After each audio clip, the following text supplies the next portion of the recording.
Hail and well met. Welcome to the next episode of Greymantle here with the Daughters of Darkness. I am Eric Scott DeB, member of the Dungeon Scrawlers and regular DM on these channels. And this is our gothic, kind of penny dreadful sort of fantasy story. It's pretty great. Before we get back into the swing of it, I'm going to tell you about our dice partners. One of them is Norse Foundry. They specialize in making metallic dice that when you roll them, you feel like you're skillfully smashing the rigid armor of the monster horde.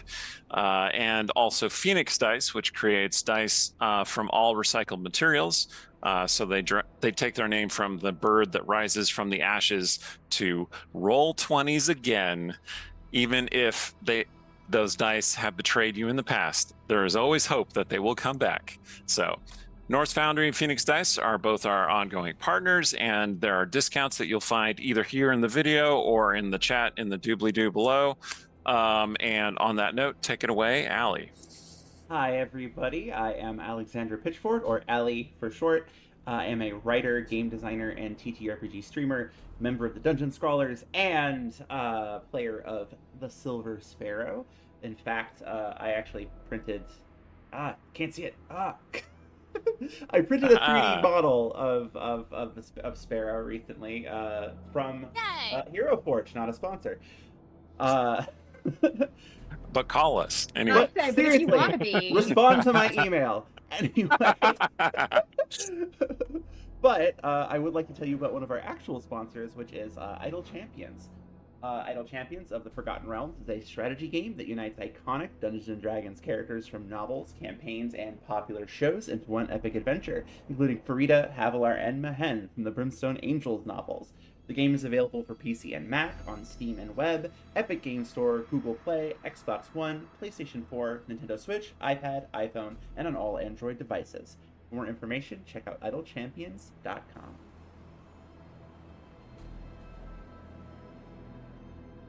All right, Jen. hello. My name is Jen. I go by Savage Sparrow on the internet. You can find me at savagesparrow.com or patreon.com/savagesparrow if you're interested in seeing my artwork and how my brain works. Tonight I'll be playing Oriana Devereaux, the Tiefling mob princess. I'm super excited to see what happens, and hopefully I don't die horribly of this plague. What one can hope. I mean, fair. And I think that makes it my turn. Hello, everyone. My name's Amanda Cherry. I am an author of novels, novelettes, short stories, TTRPGs, and the occasional award-winning screenplay. Today, I am playing Anji, the bright pink tiefling thirsty bard that is mostly for decoration, but does occasionally do some good, which we've seen, like, suddenly her shift to... oh wait, I can't let these people die, and it's like shocking to all the party members. Like, wait, what? You caring about someone else for even a moment? Are you sure you don't have the plague? Are you like a weird changeling now? What's going on? So that's fun. Growth, and yeah, I'm excited to get into it today. Excellent. All right. So when last we left the Daughters of Darkness, you had just been chased out of this tainted, infected house with some information and some potentially useful items, and found yourselves. Well, you encountered two people. One is this Isadora lady, who is a cleric of some kind. You talked the mob into not burning her, which is to say you intimidated them into not burning her. That's the old joke when you ask the paladin, why is the intimidation a paladin skill? And the paladin says, well, because no one has to die when the intimidation works. So, yep. And then the second thing that happened is that you encountered this dwarf matriarch named Vlana Soldrova. And she invited you to her manor to speak about something. She wasn't super clear, as I recall. So nobody in Greymantle ever is. That's right. It's kind of That's a just kinda how it aesthetic. If they goes. could say what they mean, it would make solving this puzzle so much easier. Well, you can always move to dayside anyway. Ew, but then there's like sunlight. Who wants that? And my parents, no thank you. So, do you take Lady Soldrova up on her offer, or do you want to go somewhere else? As you're considering what to do, a message arrives for Sounder, summoning her back to the office where she does her work, and it seems urgent. She kind of looks at it and goes, I have to go take care of something. I'll be back," and then she heads off. Seeing as Sounder's day job is part of like how we keep the loft supplied and stuff, I don't think anybody would like fight her on that. Be like, "Yep, get your bag, sister. Like we'll be here." Yeah, exactly. Okay. I mean, literally in this case, because we're all also starving. Yeah. Isadora has been watching you all very closely. Like, she, I don't know. Does she consider herself part of your group? Not really, but you saved her from being killed, and she doesn't necessarily want to venture off on her own when you're here potentially protecting her. I mean, so I feel like the first thing we should probably ask her some questions. Like, Questions you are know, good. for example, what is a priestess of Eris doing here all by herself? That is an excellent question. Thank you. Have them. So we're going to interrogate me rather than go to safety. Here in the street, that's where we want to have this conversation. I mean, we We're can. walking and talking. We're having a West Wing walk and talk. Like, Yeah. Yeah. Okay. Are you not capable of doing Like, two we're things not gonna at once? Is stop that, moving. Like a day-sider, like. Isadora's like, how uncivilized. All right, let's go. Don't be rude, Ori. I am. What? I am not rude. I'm being practical. All right. So you follow along with Soldrova and her guards. You see that a couple days have passed now with the plague in the city, and the streets are largely empty of people. You don't see people going about their normal business and going from house to house and paying calls on people. Instead, you occasionally glimpse people like furtively moving from building to building. You see a number of Hellfire enforcer types who are out there patrolling the streets.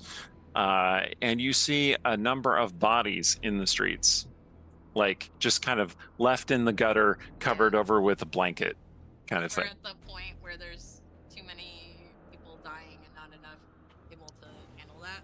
Yes. You also see some people walking around covered in sheets. Basically, like you would see lepers in books about history or movies, moving around the streets, kind of like shambling about. Next question I have is in my notes from the game before this one. Mhm. I have written down that the Inquisitor will arrive in 3 days.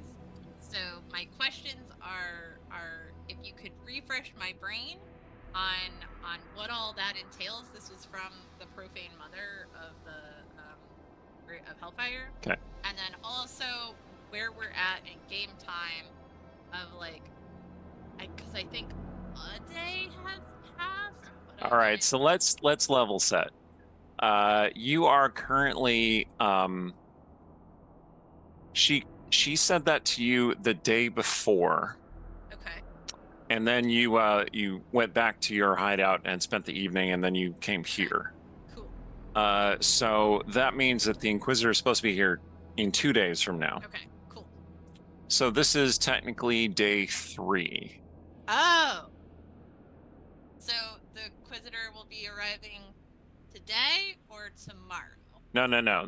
The Inquisitor will be arriving on day 5. Oh, okay, cool. Yep. Good to ask. Okay. And then I've been keeping notes. Don't quote me on it too much. It's a little bit fluid. no, We're doing our best. you're good. I just and then the other question I have is this like I wrote down that we also needed to handle something before but did not write. So is this also the case of if we haven't figured it out by this point, the Inquisitor will also kill us all? Like, Maybe. Okay, cool. You don't know for sure. All right, But fabulous. Love people, this for us. yeah, people seem a little bit worried about this. Fabulous. Great. Rightfully so, I think. Okay. Cool. I mean, you don't get called an Inquisitor for nothing. Anyway, Is that a Dragon Age Inquisition shirt you're wearing, Jen? Yes, it is. Why, yes, it is. I thought it was thematically appropriate. It is Yeah. thematically I appropriate. would say so. All right. Sanchi, if you are interested in also getting Cool. It is starting to get into evening at this point. It's about what we would call 5 p.m. And you are starting to get very, very tired. In fact, what I'm going to need everyone to do is roll a Constitution saving throw, please. Oh, fun. Well, I got a 9. Okay. I got a 4. That's not great. I got a rock. Yeah, exactly. Yes. As a matter of fact. Okay. And Ori, what'd you get on your save? fun.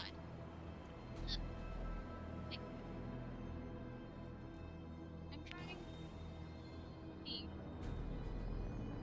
It's fine. D&D Beyond is sometimes slow.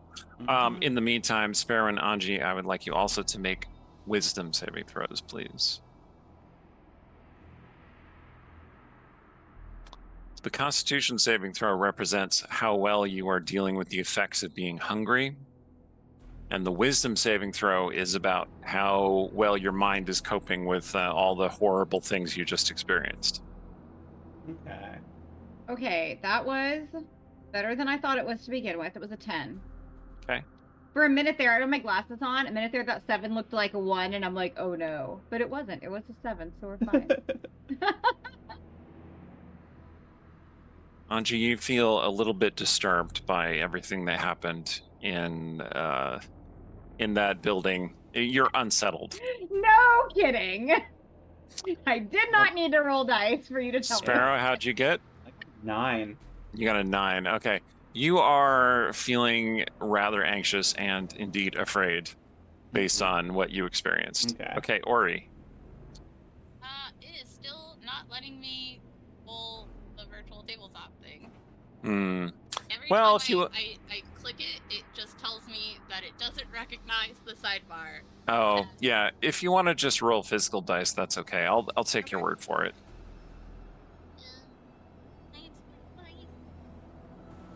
Sorry, friends.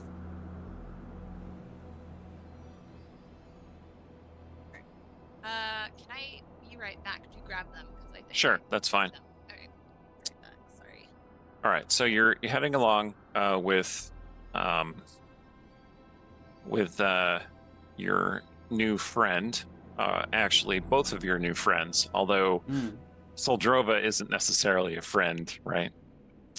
I mean, Isadora seems a little bit bewildered and discombobulated about everything that's happening. But then again, to be fair, she was almost burned at the stake just a few moments ago. So. Yeah, we got to give her a little bit of grace on that front. Yeah, I think Sparrow will kind of fall into step alongside Isadora because she needs a distraction.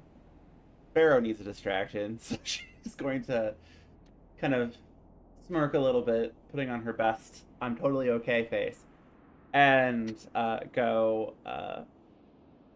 So, You've never been over here, have you?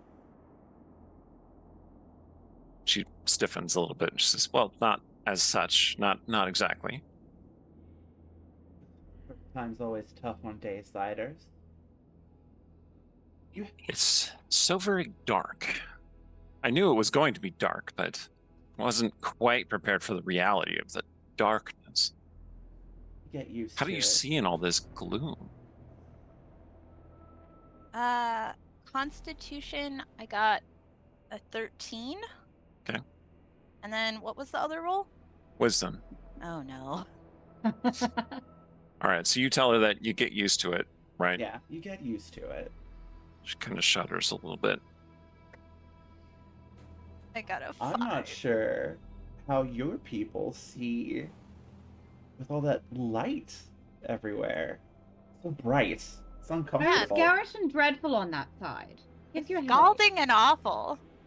She looks over at you and her lip kind of quirks at the edge and says, you get used to it. Why would you want to? That seems terrible.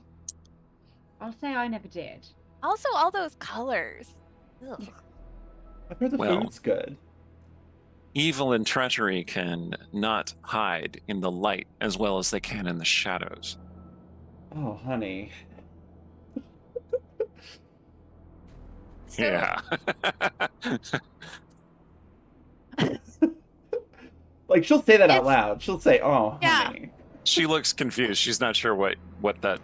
Or he just like looks at her like, is this your first time outside your church? Well, that's rude to ask. No, I have been on many missions outside my church. Never to Nightside, however. Have you ever been outside the city? On one occasion.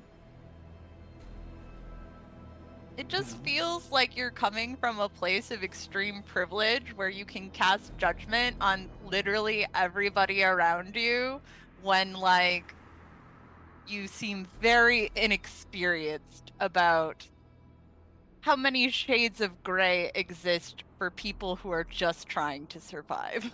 She looks at you quizzically like she has no idea what you're talking about. Yeah, Yeah, I'm gonna that's probably think about that for a And- while. And considering the fact that a group of strangers from the evil what have you side are the only thing that stood between you and death just now. I did not Still say be a that. little less judgment. I did not say that Nightside was itself evil. I said that it is easier for evil to hide in the darkness. Oh yes, that means the ones on light side are a bit better at it. Sometimes the prettiest faces hide the deepest rot, dear. Have I found myself? Have you met my mother? Have I found myself in a collective of comedians or actors? I'm You're all musician, very- actually. Oh, I should have guessed. What with the? Do you have a musical instrument of some kind with you, Anji? Yeah, I always do. Okay. She points to the instrument and she says, "What with that?" You seem like philosophers, in fact. I'm just naturally charming. I see. And what's her excuse? She nods to Oriana. She's a bit under the weather. I don't like those who judge others in absolutes. I see. Well, thank you for rescuing me. I shall endeavor not to judge you in any respect. What do you mean under the weather? She looks a little bit startled. Says, do you have the pest? Oh no, it's nothing like that. Merely we've all skipped breakfast. I'm heading Kidding. for a hearty meal at the moment. I'm Anji, getting go ahead and make a quite deception hungry. check. Oh, okay. Oh, don't throw me in the briar patch. Yes. No, that's 21. Oh, all right. Isadora absolutely believes you that Ori does not have the plague. I just like to imagine that when Anji said Ori was under the weather, there was a very like significant glance that then when Anji said that, turned into that bright smile. I got you. I got you. I have plus 11 Yeah, to yeah, deception. yeah. Like, I Nice. It's have all one good. job on this ship, and that, like, yeah. I mean, that One job, yeah. and it's terrible and deceptive, but you're gonna do I'm it. so good at it. Okay. Well, As I recall, you also obtained a plague mask from the house. Yeah, I think Sounder has it.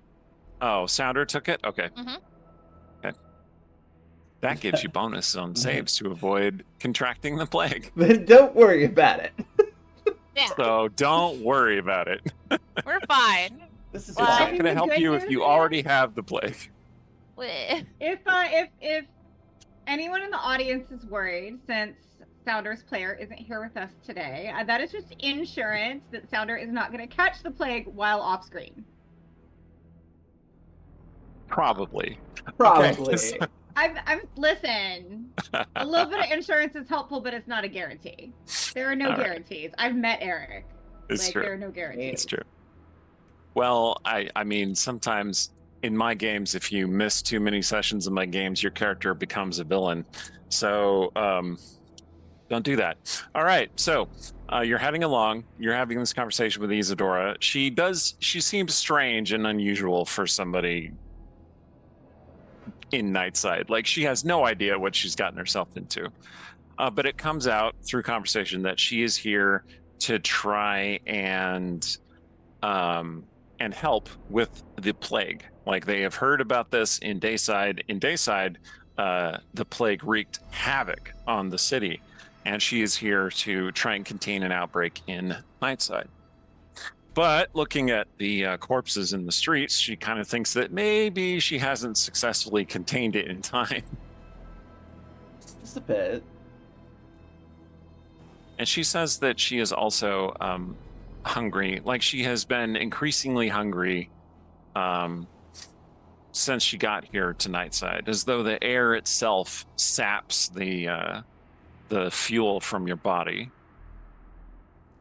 Not normal. Do you think it has something to do with this plague? Perhaps. It is a malady of some great, dark, terrible origin. We know almost nothing about it. Well, what if I had reason to suspect that it had something to do with your church? What do you mean? She looks very suspicious. Well, none of this happened until the dark things your purifiers were transporting on the train fell off. Impacted a lot of places on Nightside. I'm sure I don't know what you mean. Why would Knights of the Light transport something dangerous? Surely they were trying to save people from being exposed to it. Perhaps they were, until they decided to destroy the portion of the train that had that on there. Okay. I'm going to need you to make a persuasion check. Okay. I'm not as good at this stuff as Anji, but I'm still solid. Ooh. 22. Nice. Okay. She seems unsettled, but not angry or upset at you for telling her this. In fact, she says, that is most unsettling and disturbing. We should find these sites where the objects crash into the city, which are potentially causing the plague, if that is the case, and purge them as best we can. Well, one of my associates and I did find one not that long ago. Truly. Yes. We were chased out of the building by a creature seemingly made up of flies. A swarm of them. Well, and surely you burnt the building to the ground to make sure you destroyed this creature. Do I look like I carry fire on my person? Where is this building? You must show it to me. Her stomach growls. Maybe after we eat. Yeah. Eating sounds like a good idea. All right, so some time has passed, and the guards eventually escort you to the Soldrov estate. And that is in the kind of mercantile part of the city. Specifically, it's called Dusk Fall, and their estate is over Dusk Fall is the market district. And you were, see if I remember, fairly far from where you're headed. The Soldrova estate is over the Bleak Bridge into the working district called Bleak Rest. The bridge spans this canal that runs through Nightside, and that is the location of the Rift. And Sparrow and Oriana definitely both know that it is feasible to go into the Rift to cross over into Dayside, as though it were the Gray, similar to what the train does. However, that is somewhat unpredictable and not especially safe to do that. Sort of a desperation measure, if you will. Like if you're running for your life and there's no recourse, you might try jumping into the Rift, because some places in that canal are actually portals and some places are just cold stone. So, all right. So it's kind of like that one town in Planescape. Kind of. Okay. I can't remember what that place is called, but Are like you talking about Sigil, the city of doors? Yeah. Yeah, kinda. It has a little bit of that, flavoring. Yeah, the rift is very dangerous, used only in the most dire of circumstances, and bring a grappling hook because you're gonna need it. Yeah. You can't see the bottom of the canal, the rift, from the bridge, mostly because it's really dark, but also it's apparently really deep. Mhm. And you wouldn't necessarily be able to tell where a portal is just from looking. So, Okay. All right, you cross over the bridge, you get into Bleak Rest. It looks much like the rest of Nightside, except that the houses tend to be more efficiently built, like to maximize the space that they're taking up. Very boxy.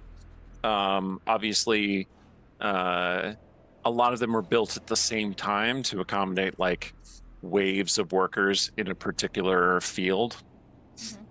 And the Soldrov estate is in the northwest part of the district, and it is enclosed by a thick wall with broken glass at the top. Mhm. And it has brutal kind of architecture. It's very solid and stocky sort of building, a bit like the dwarves who work there. I love what you've done with the place.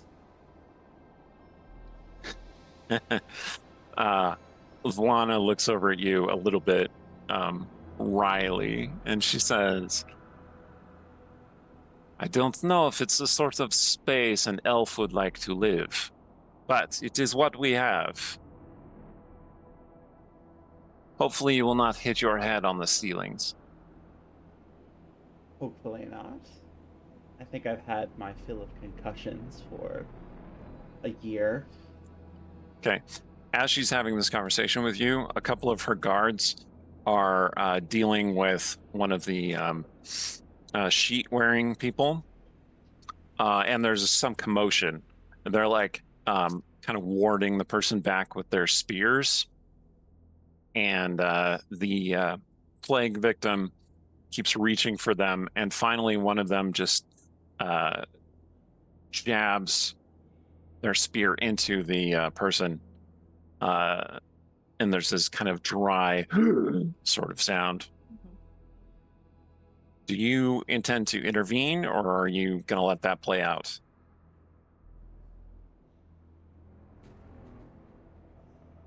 Can you repeat the scenario again? So because I didn't quite catch it. there are two of the dwarf matriarch's guards trying to ward off a one of the plague victims, and one of them actually stabs the person with the spear. One of the victims stabs one of the No, guards? one of the guards stabs the plague victim with the spear. Oh, okay. All right. They're trying to keep the person at a distance. Yeah. I feel like Ori wouldn't, just because, like... None of our business. Yeah. Yeah, that's kind of where I am too. Okay. Eventually, the victim falls to the ground and stops moving. Just another corpse on the streets. Yeah. You get used to it. Isadora looks a little weirded out by seeing that, and by seeing nobody else make any particular move to do anything about it. But then again, you know, she's in a totally different context that she's not really accustomed to. All right. So,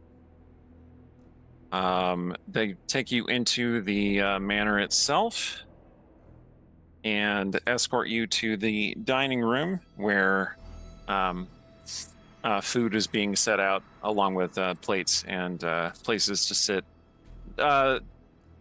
As she warned you, the ceilings are a bit low. Like, you're not actually going to hit your head or anything, but they're just kind of low for people of elf or human height.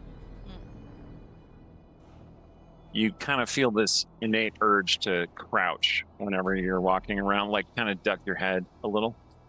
Basically, you all get to be me while you're in this building. Love that. Mm-hmm.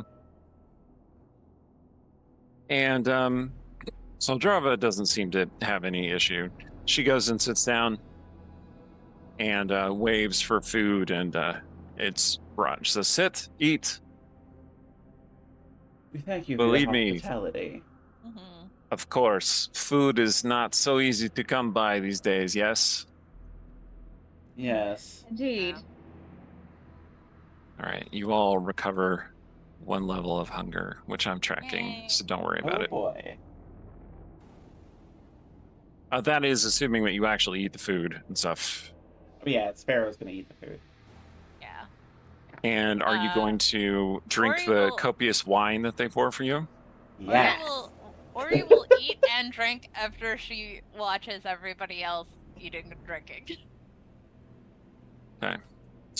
Paranoia gonna be paranoid. All right. The anxiety of the day kind of fades away a little bit as you eat and drink and relax. So your fear also decreases. Ori and Sparrow are still unsettled by what you experienced, but you're not afraid anymore. Soldrova is a very good hostess. She tells great kind of boisterous stories about work and about great animals and creatures from outside the city, and a couple of legends from her family's history, all of which are leading to the moral of good hard work is the solution to most problems, which some of you might appreciate and some of you less so. Eye roll city over here. I was raised right. I know how to sit quietly with my hands in my lap and pretend like I agree with what these people are saying. Yeah. I would like everyone to make an insight check, please, based on the conversation and what's all going on. I'm going to give you some more information about the Soldrove family. 21. 11. Okay. 22. Nat 20, actually. So Great. Dang. All right. So getting over 20, you can tell that they are not a noble house. They are middle class bourgeoisie, if you will. And they're kind of mercantile lords. Like they've done real well at the business factory, and that is why they have power and influence. The decorations in here are a bit gaudy. Like they're the kind of thing that people might use in their houses if they have recently come into money and want to seem rich. But you also get the sense that there's a great deal of power here because they have a lot of wealth and a lot of influence. And they also have a number of guards. So picking a fight with them in their own home might not be a good idea. I did say might, right? Obviously, you can do what you want to do, but that's what your insights tell you. Well, I'm not feeling the urge to fight anyone. They just fed us and they're helping us, so, you know. Yeah. Like, the last thing I want to do is fight. The next thing I want to do is order dessert. Like, we're good. At some point in the meal, toward the end, the door opens and another dwarf comes in. This one older and even stouter than Vlana. And this is, she greets him. Always here for dessert, yes, father? And he says, yes. He has a big bushy gray beard.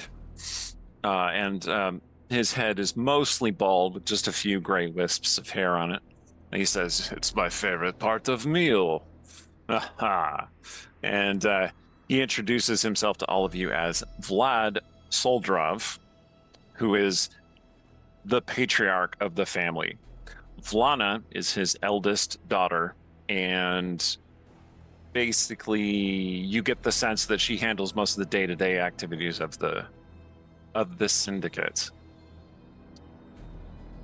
And Vlad appears to have been the one who called you or ordered you in or suggested that somebody be brought here for business purposes. So a dessert does appear. Let's see. I think they would have like their fruits and root vegetables that have been caramelized and arranged on plates. And it's pretty good. It's very hearty. All their food is very hearty, right? And over dessert and wine, Vlad says, you are adventurers, heroes, sell swords, mercenaries, yes? Something of the sort.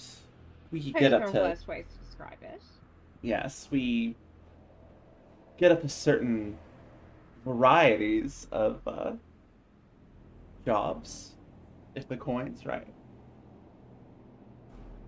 Lana, where is Sounder? I specifically asked for Sounder. Vlana said, she had business. I bring you her friends instead. Vlana goes, all right. Well, this would have been easier with Sounder, but I think all of you are wise enough to know business when it presented to you, yes? I don't think so. Good. So, here is business. You know there is plague in city.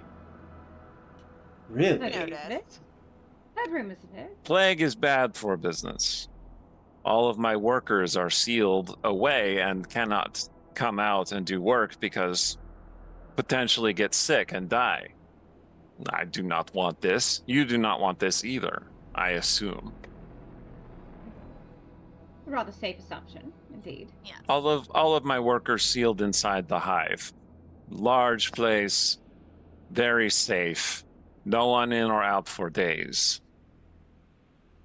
In the meantime, I want to help you resolve this plague. That's what you are doing, yes? You are in Doctor House. Yes. Good. What progress have you made so far? Don't everyone speak at once. Well, Have to admit very little. we suspect there's some sort of link between the plague and the objects that rained down on Nightside some time ago. The things that fell off the train. Vlad looks over at Vlana, who nods, and he says, yes, artifact taken from Church of Eris. Isadora kind of like perks up a little bit, but she doesn't say anything. Vlad says, yes, some artifact recovered, some still lost in city somewhere. You find and stop plague that way? Is that your plan? For the moment, it's the only plan we seem to have. I see. You know where any of artifact are? Some. At least one. But it's Well, I should not be keeping you then from doing heroism. Know where Yeah. others of these might be, as Perhaps. But I need you to do favor for me. And what favor is that? beyond saving your business interests by resolving this plague as quickly and swiftly as possible. Yes. When I tell you about favor, you understand. I'll be the Yeah, judge of so- that. Elaborate. I like these people. You like them, Blana? She says they're all right. Yes, they're all right. He looks back to you and he says, well, little Hellfire Princess, you should be aware. Your profane mother seek to muscle in on my business. Specifically, soldiers from Hellfire try to get access to Hive. It is very dangerous to open up a place that is safe and clean and pure. I mean, thousands of people live in Hive. If plague gets in there, imagine what happened. But Profane Mother taking this opportunity to insist that enforcers enter Hive to assess. He makes this kind of like sort of gesture with his face. Expression, that's the word. So, you stop enforcers trying to get into Hive. I give you information and resources. Yes? I give you gold for whatever good gold is. But I give you better resources. I give you food. I give you medicines. So there is no reason at all that the Profane Mother would have the enforcers come into the Hive other than to disrupt your trade. I just want to make sure I am understanding the situation as it is lined out, because if there is some other reason and I am engaging in negotiations with her and get blindsided by it, then that would go poorly for both of us. Okay. So He looks over at Blana and she nods and he says, I do not know Profane Mother Mind. I do not know what she seek, but she's been trying to take over business for years. This is good opportunity, yes? Folk of business, we build empire. We build what we have with hard work over long period of time. My daughter, she tell you. Blana nods. And Vlad says, many hands, much work. Must be respected, yes? Might I ask, kind sir, as to the nature of your Yes, business? pink thing. The specific nature of your business. if the profane mother is trying to edge you out of it, I'm worried as to what exactly your business does. Food Hmm. industry, leatherwork, clothing, all sorts of things I have interest in. Diversified portfolio. I like Elf. She have keen mind. Thank you. Diversify portfolio. I like this term.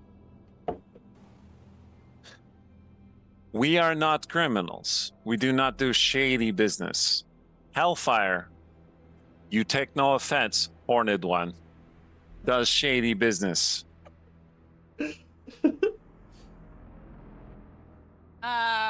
The truth ought not be offensive, Oriana. Would you be amenable to some sort of agreement, perhaps, wherein your outfit pays Hellfire some sort of tithe in exchange for protective services? Make a persuasion check, please. He kind of narrows his eyes as he considers your offer of protection racket. I got a 12. He snorts with laughter. He says, "We already pay many tithes to Hellfire, but not enough. Never enough." Think about it this way. As this plague continues to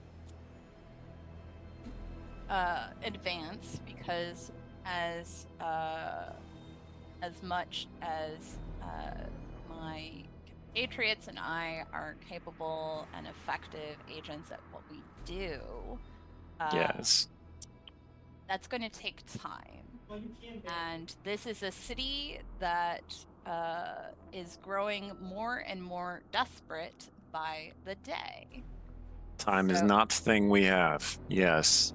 So would it not be prudent to also have Hellfire enforcers working with you to protect your hive than to have them aiding the mob when it eventually comes? Because it is a when, it's not an if.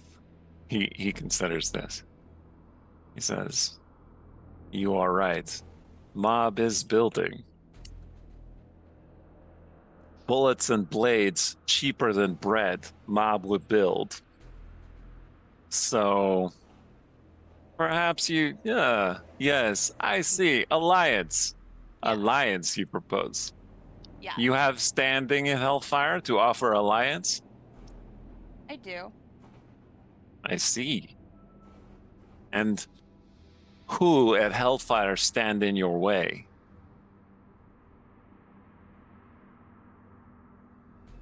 This is the player isn't sure.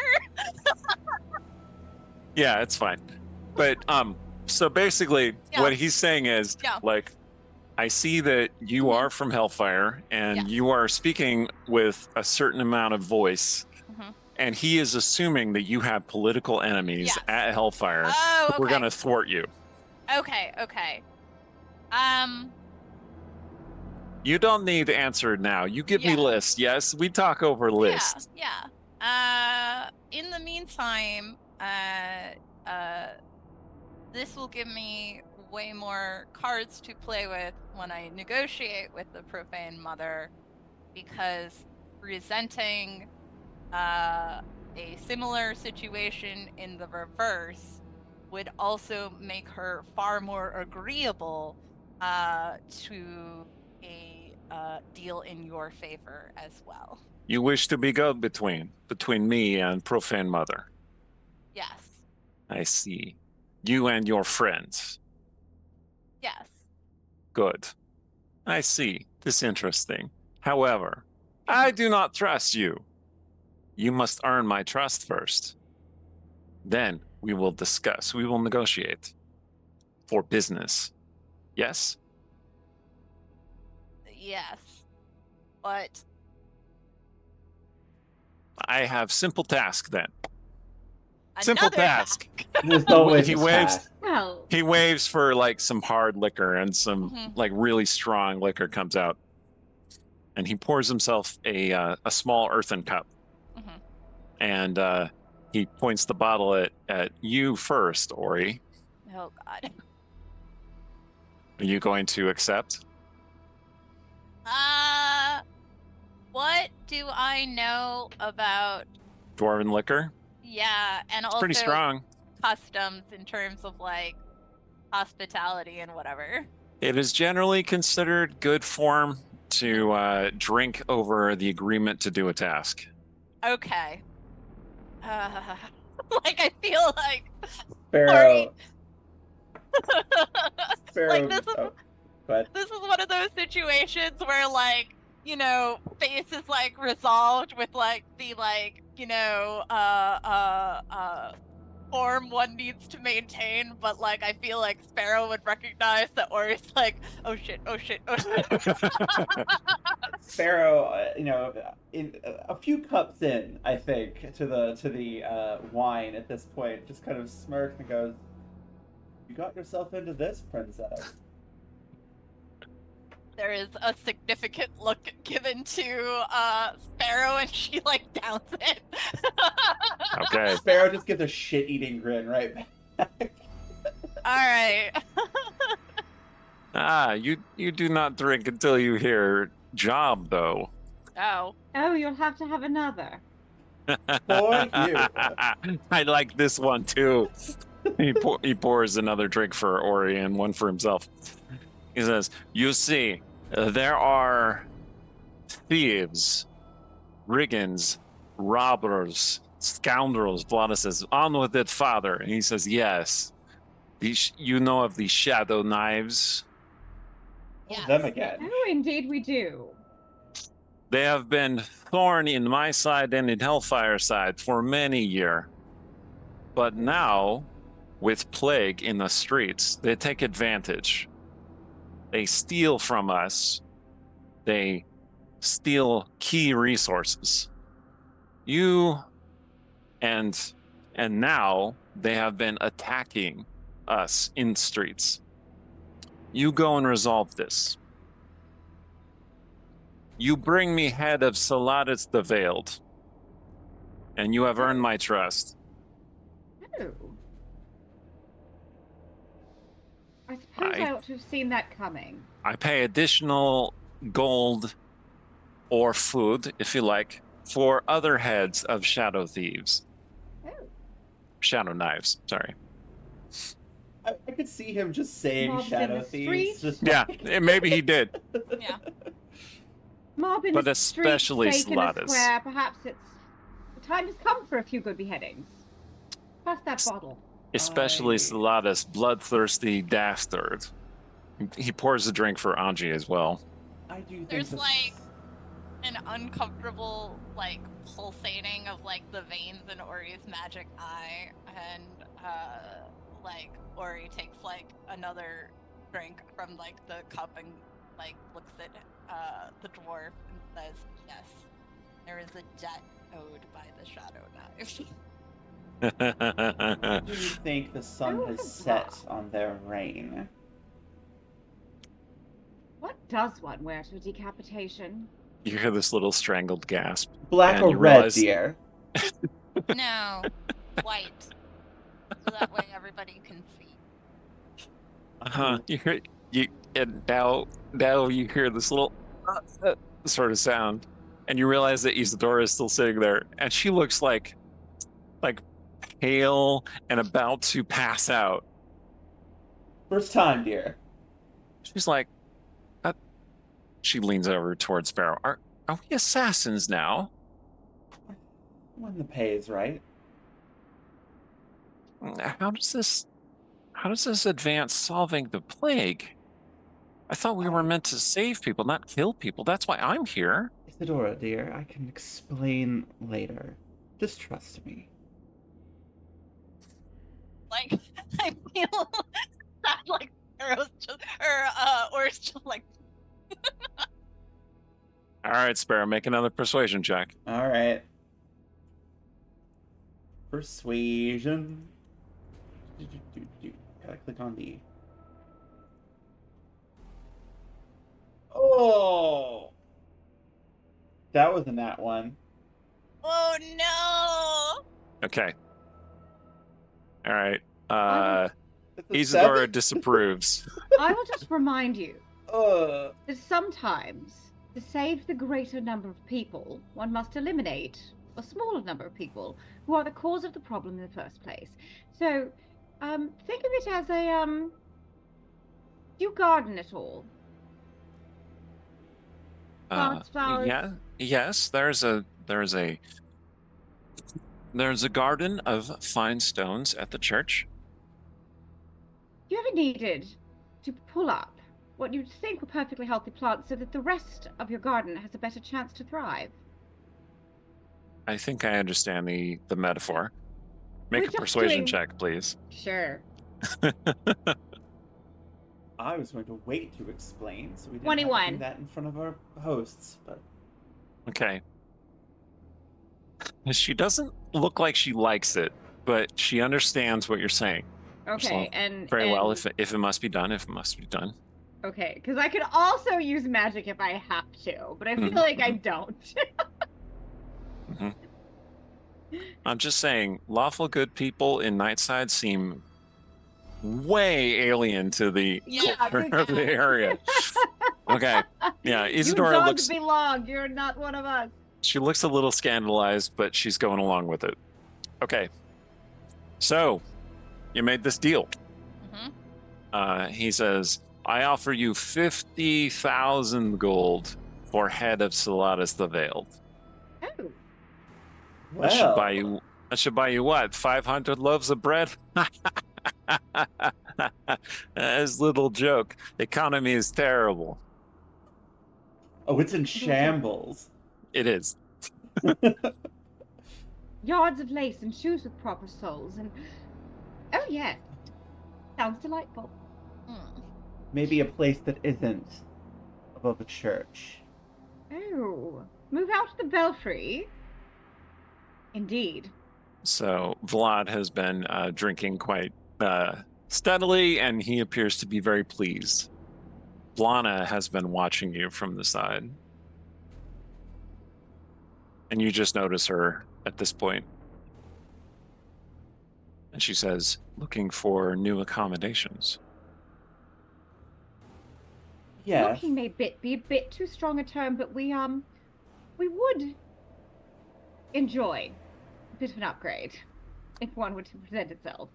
Well, Tired of living in an attic. longer the plague sweeps the streets, more buildings become available.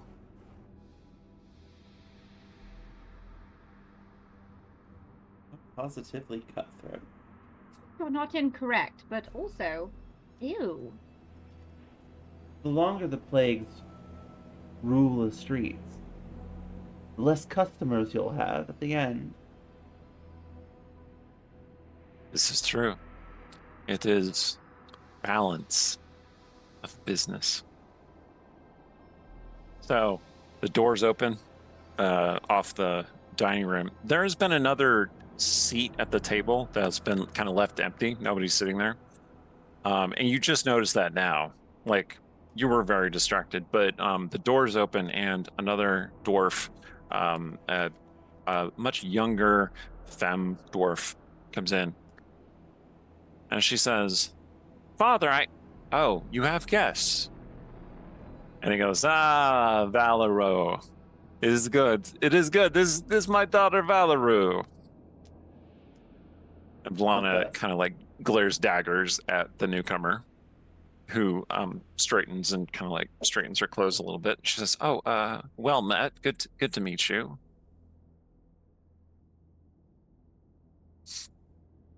Lovely to meet you. Well, She says, "Father, I'm wanted to talk to you about," and he slams his hand down on the table. He says, "Not while we drink. We talk later. You either join us or you go back." And she looks around.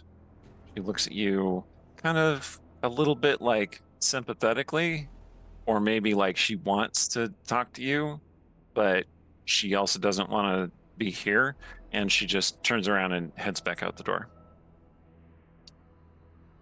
Wow. Valeru, my idealistic daughter, she has different opinions about business. How so? I do not want to discuss. It's all fanciful, childish nonsense. She is 16. You have stupid ideas when you're 16. Yes, I do remember being 16. Okay. So the meal ends, unless you have further questions you want to ask.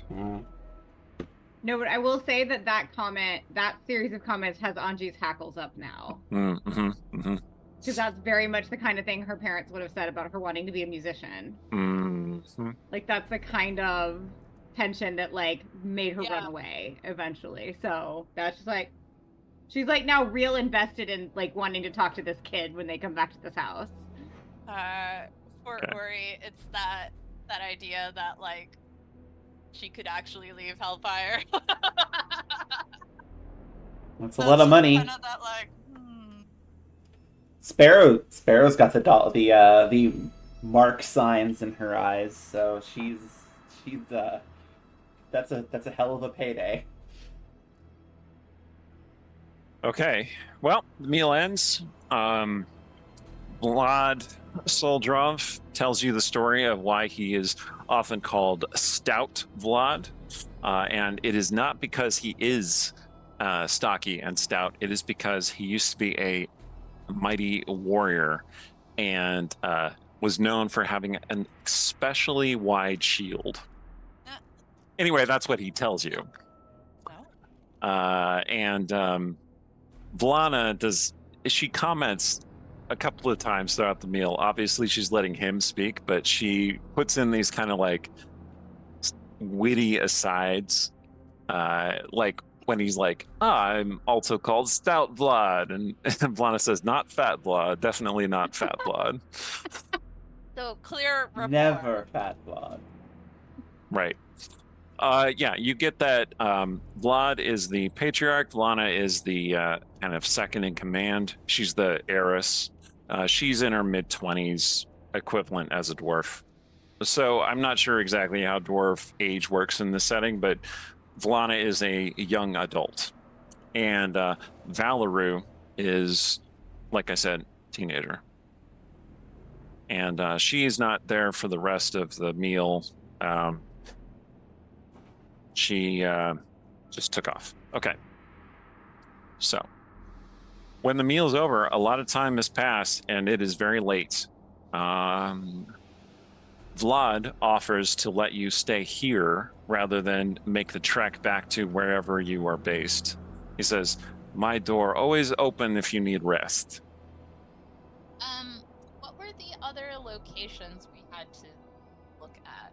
I don't remember what they were, and because I remember we came this way because we wanted to try to look at a couple of spots that were far away from where we were.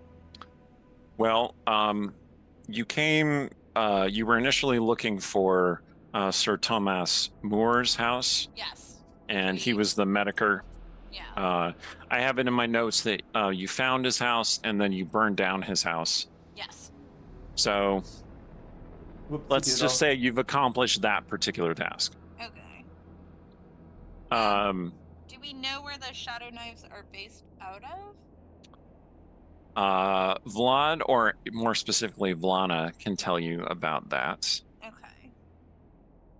Yeah, even Sparrow wouldn't necessarily know that information because they operate in cells. So, you know. Yeah. The Shadow Knives are ostensibly based out of the Market District. And he does tell you that you can find a contact with Salatus the Veiled at the Gnashing Gash, which is a tavern in the Market District. He says, yes, very unpleasant name. Very unpleasant folk. You killed them, hey? Yes? Yes. Ugh. I want to kill them just for that name alone. That's terrible. It's pretty bad. Wow, there was one other thing that I was going to say. I don't remember. Go on. Sounds like... No, I'm not going to go there. Anyway. Well, I'm eager to get some rest, I think. I'm sure our new friends would be delighted to retire. Is she? She could be. The food was very heavy, and Isadora is looking very droopy. Do we want to rest here then, or I'm more than comfortable to rest here. yeah, I don't know if I necessarily feel comfortable taking the new stray that we have picked off the street back to our base of operations. Gray. Again with the rudeness. Is it rude? And why do you care? Don't tell me you've already fallen for this pretty face.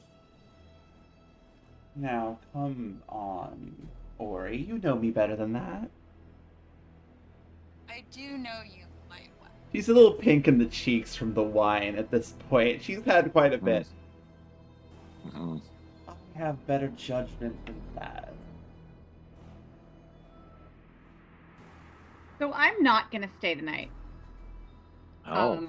I am going to ask nicely if Cook could package up anything left over from supper, because I've got someone across town that I need to check in on. Vlana asks, "You are sure this is what you want to do? You want to travel the roads by yourself?" Oh yes, I'll be in no danger, thank you. I knew you were brave. I did not know you were, what is it? Suicidal. Oh, I'm much more trouble than I appear. I'll bet. All right. Yeah, they give you a little stash of food. It's Cool. basically 2 days worth of rations. For the dwarves, it would be 1 day worth of rations, but for normal people, 2 days. Cool. Fantastic. Okay. I am going to magically render that parcel invisible before I leave this compound, because I do know it's dangerous to walk the streets alone at night, and I do know right now it's like quadruple dangerous to walk the streets alone at night with like a picnic basket. Look Sure. at all the That's food I basic. have. That's Yeah. basically what it is. You got a little covered picnic Yeah. basket. So, Do you want to render it invisible, or do you want to render yourself invisible carrying it? I mean, I think just making the basket invisible is going to be easier. But The spell could do either of those things. Yeah. yeah, okay, yeah, I can make me and the basket invisible then. Okay. Makes it a little more challenging, like having to not walk too loud or make a splash in a puddle or. So is that what you're gonna do? Yeah, Make yourself yeah, invisible I will do with the that. basket? Okay. I will make myself and the basket invisible. So, you did consider this for some time, and maybe Vlana pointed out that if you were to conceal the basket, you might as well conceal yourself as well, and so that's why you had this thought, right? Okay. Also, And, before you leave, we would establish where we're all meeting and what time. Oh, I'll be Yes. back. I'll be back okay. here in the morning. Oh, okay. I'll be back here in the morning. Yeah, and then Sparrow, assuming she's assuming that she knows who it is that you're going to meet, will just go, "Tell you know who, we said hello." He's awake and conscious, I will. Lovely. Very quietly, obviously, to not be overheard, but like in case anyone is eavesdropping, I don't want to have them guess correctly that the person I'm going to see has the plague. So Okay.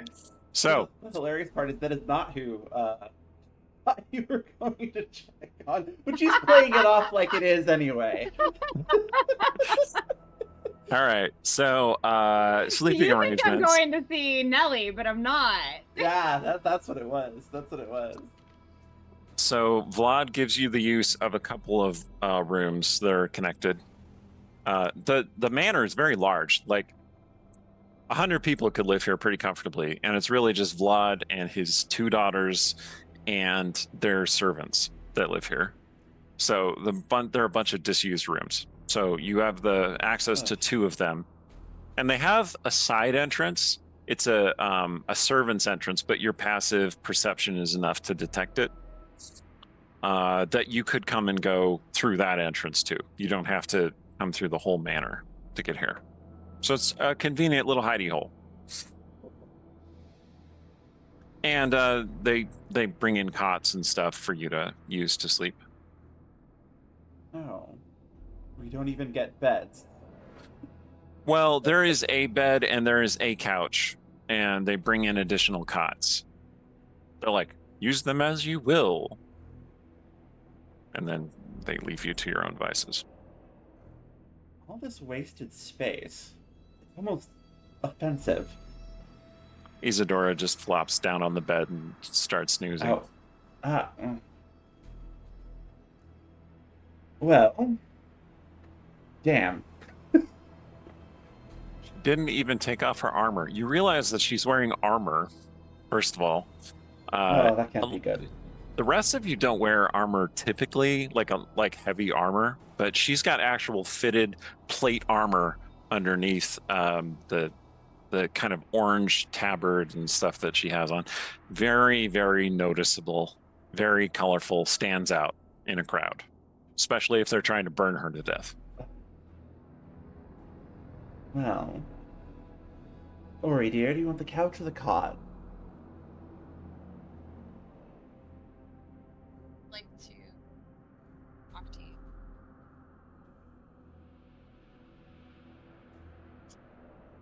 Yes.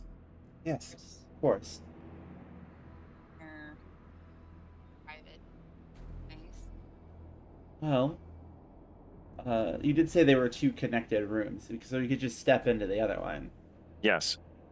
The one room has the couch because it's basically a sitting room. It has a couch and several kind of comfy chairs, and one room is like a actual bedroom.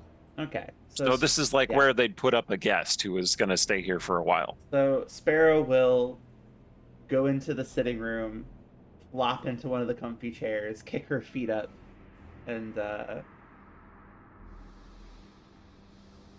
let's talk. So, like, all of the, like, you know, sort of, you know, projected competence and, like, that role that she plays when, you know, she's representing Hellfire. Like, it's basically, like, once they're alone, like that mask just, like, drops and... the Hellfire persona drops away. Mm-hmm. And Sparrow can see that, like, she looks, you know, like she can see, like, that the toll of the plague that she's fighting off is, like, you know, starting to, like, become a little visible. And more than anything, like, she actually looks scared. And for somebody who, you know, like a Sparrow would know, growing up, like, in a nest of vipers, like you do when you're raised in, like, these gang groups, like, any sort of projection of vulnerability is a big deal.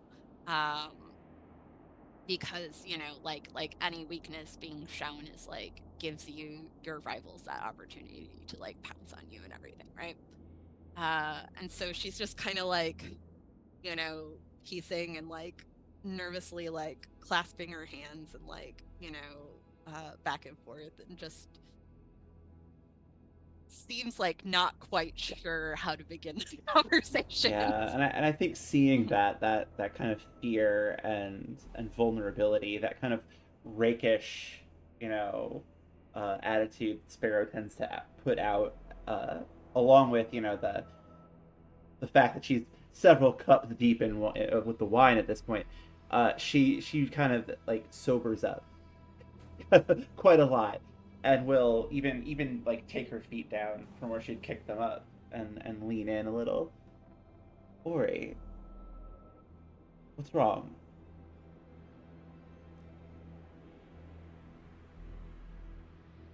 I just I have never felt more out of control of my own fate than I do these last couple of days. I don't know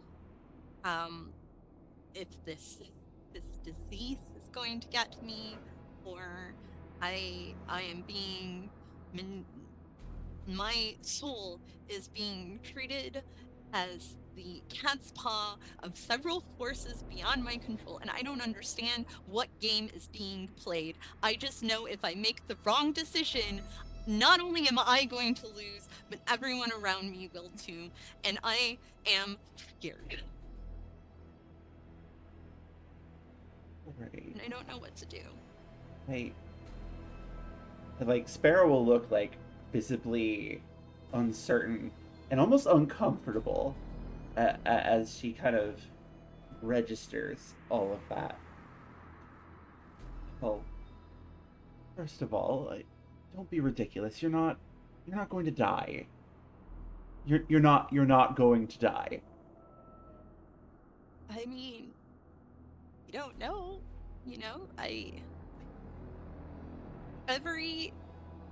it feels like every time we try to find something out about this plague, that we just find that we're 8 steps further behind than we had started. Every lead spirals into 4 other things that are of dire importance, and we just keep getting further and further away from, so maybe I want to hope so, but like at this point I feel like I have to plan for it to not work out, right? Like No. I don't No. And she'll like get visibly agitated at this. You're not going to die. You can't. All right?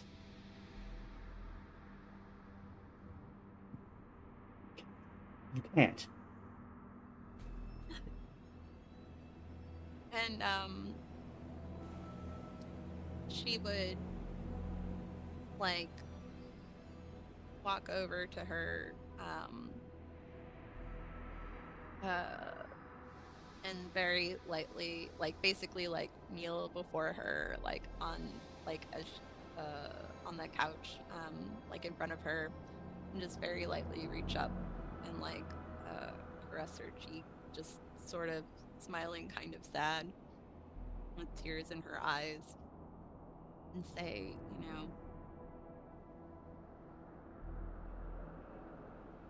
you, with whatever happens, you are and you always have been my strength. And I really want you to know that, okay?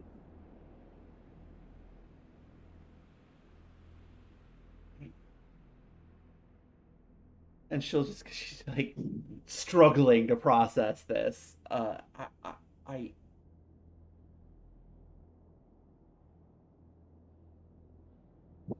understand what you're saying, and I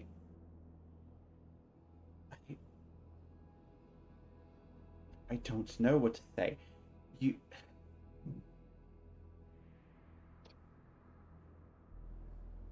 Everyone else is gone. Ori, everyone else that matters is gone. Not you two. I will not accept that. No. And she'll get up and she'll start pacing. Like, Ori kind of looks almost like heartbroken for a second when Sparrow pulls away from her touch, and basically like holds still for a moment, catching herself, before she recomforts herself and stands. I don't want to.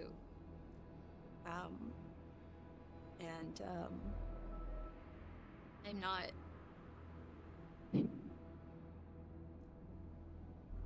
Can you please look at me? He has definitely been like looking at a wall, looking at like wherever she can to just not focus on this right now. And she. Can you please? Can you just hold me for a minute? Please. And there's hesitation. There's definitely hesitation, but finally she'll turn and wrap her arms around Ori, just hold her there. I'm gonna let that happen. And only when she's like safely ensconced in Sparrow's arms does Ori finally feel safe enough to cry. Oh.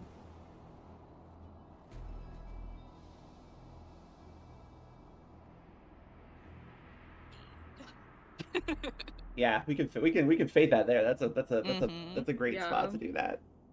Okay. Well, I was going to have an additional thing happen with Ori and Sparrow. So well, we can do that too. It's fine.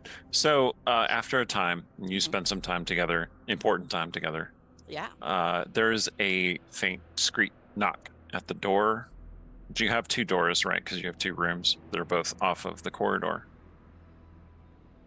And then a soft little voice that says, hello, adventurers? Which you recognize as the younger daughter of the dwarf lord.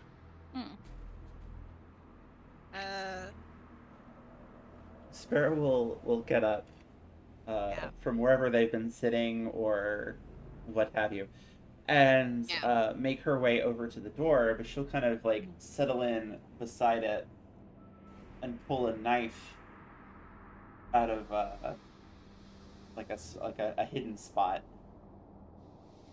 What can we do for you? I just brought something that I thought you might need. What is it?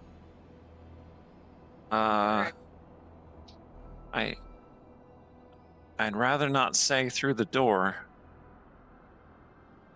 Don't worry, I mean you no harm. Ori would like look at Sparrow and then just kind of nod and like open the door. Yeah, Sparrow's still kind of pressed up alongside it and just kind of ready to go if need be.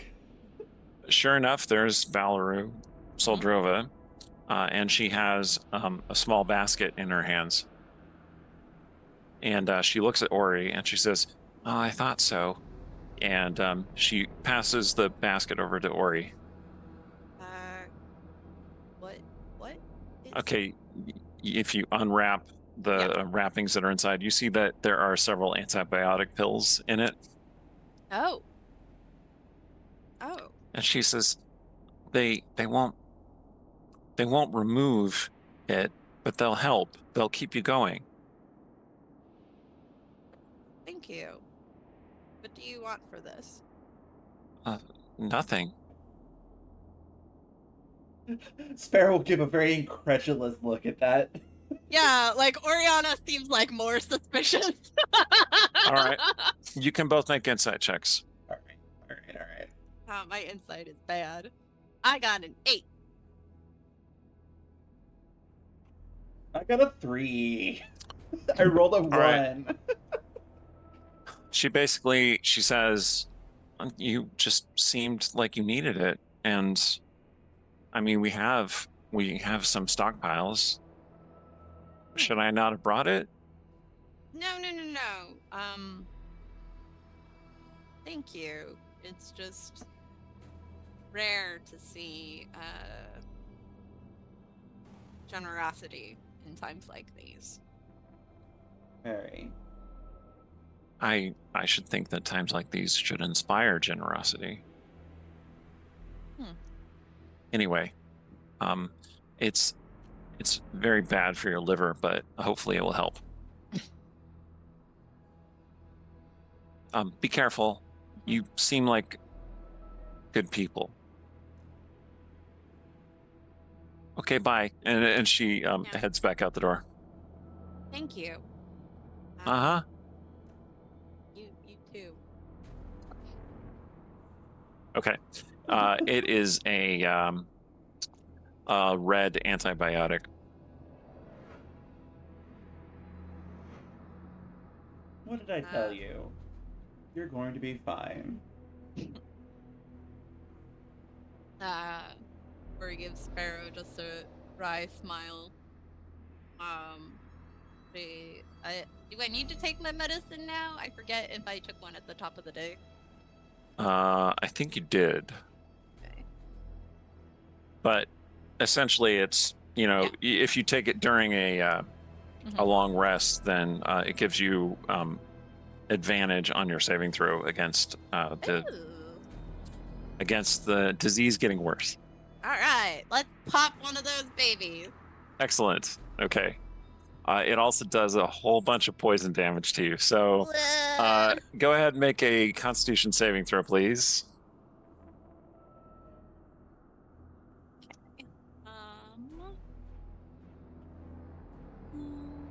Still not letting me roll in there, which is stupid. So I will roll my very appropriate poison dice. Excellent.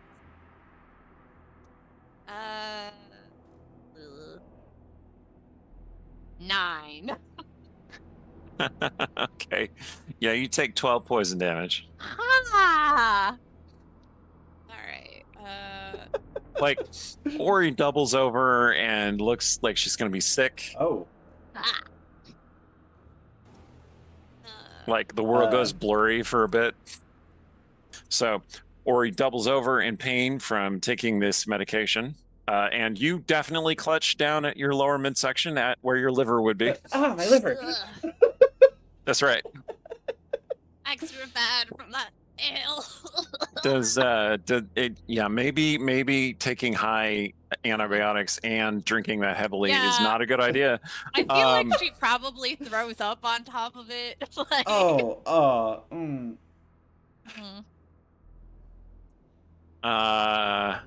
We'll just we're not going that deep into the gross out, so you don't throw up the pill as well. Good, thank you. That would be very bad. Let's get you over to the couch. I'll take the cot and she'll kind of like all right, guide her over to the couch. You help get her settled. Yeah, Sparrow is definitely the sort of person that struggles with like helping people who are visibly sick or in pain. It's like that friend who's like their friend is like visibly uncomfortable and like throwing up. You're Alec Baldwin on 30 Rock, just like with the broom, like they're there. She's just like. I feel like if Anji were here, Anji would be like holding back her hair and everything, like totally down with exactly what needs to happen. Meanwhile, Sparrow's just like distance. All right. Especially after that talk, like she's just very like she's very introspective. Okay. So you get Ori settled, and Ori, you find sleep easily enough. Mostly because you've just drunk yourself unconscious, more or less. And Sparrow is left alone with her thoughts pacing in the room. And we'll go to break there. We will pick up with Anji's adventure across the town. Anji's a big city. And we're back. we're going to pick up with Anji's Jaunt Across Nightside. Before we do, I just want to give a brief little shout out to our Discord. You should definitely join our Discord. We discuss this and other games here on the Dungeon Scrawlers. All of us participate to some extent, although I am trying to convince Amanda to be on Discord more often. But you know what? She might have changed her ways by the time you see this. So, Anji's Jaunt Across Nightside. Yes. You Invisible jaunt. Yes, you get no more than a block before you realize how good a suggestion it was that the smart Vlad made to be invisible during this jaunt, because the streets during the right part of Nightside are dangerous enough. During the darker part of Nightside, they are fraught with diseased folk, Hellfire Enforcers, and a new group of folk, bandits. Desperate people who are out looking for any resources they can get from any unsuspecting person passing by. So you see a couple of bandits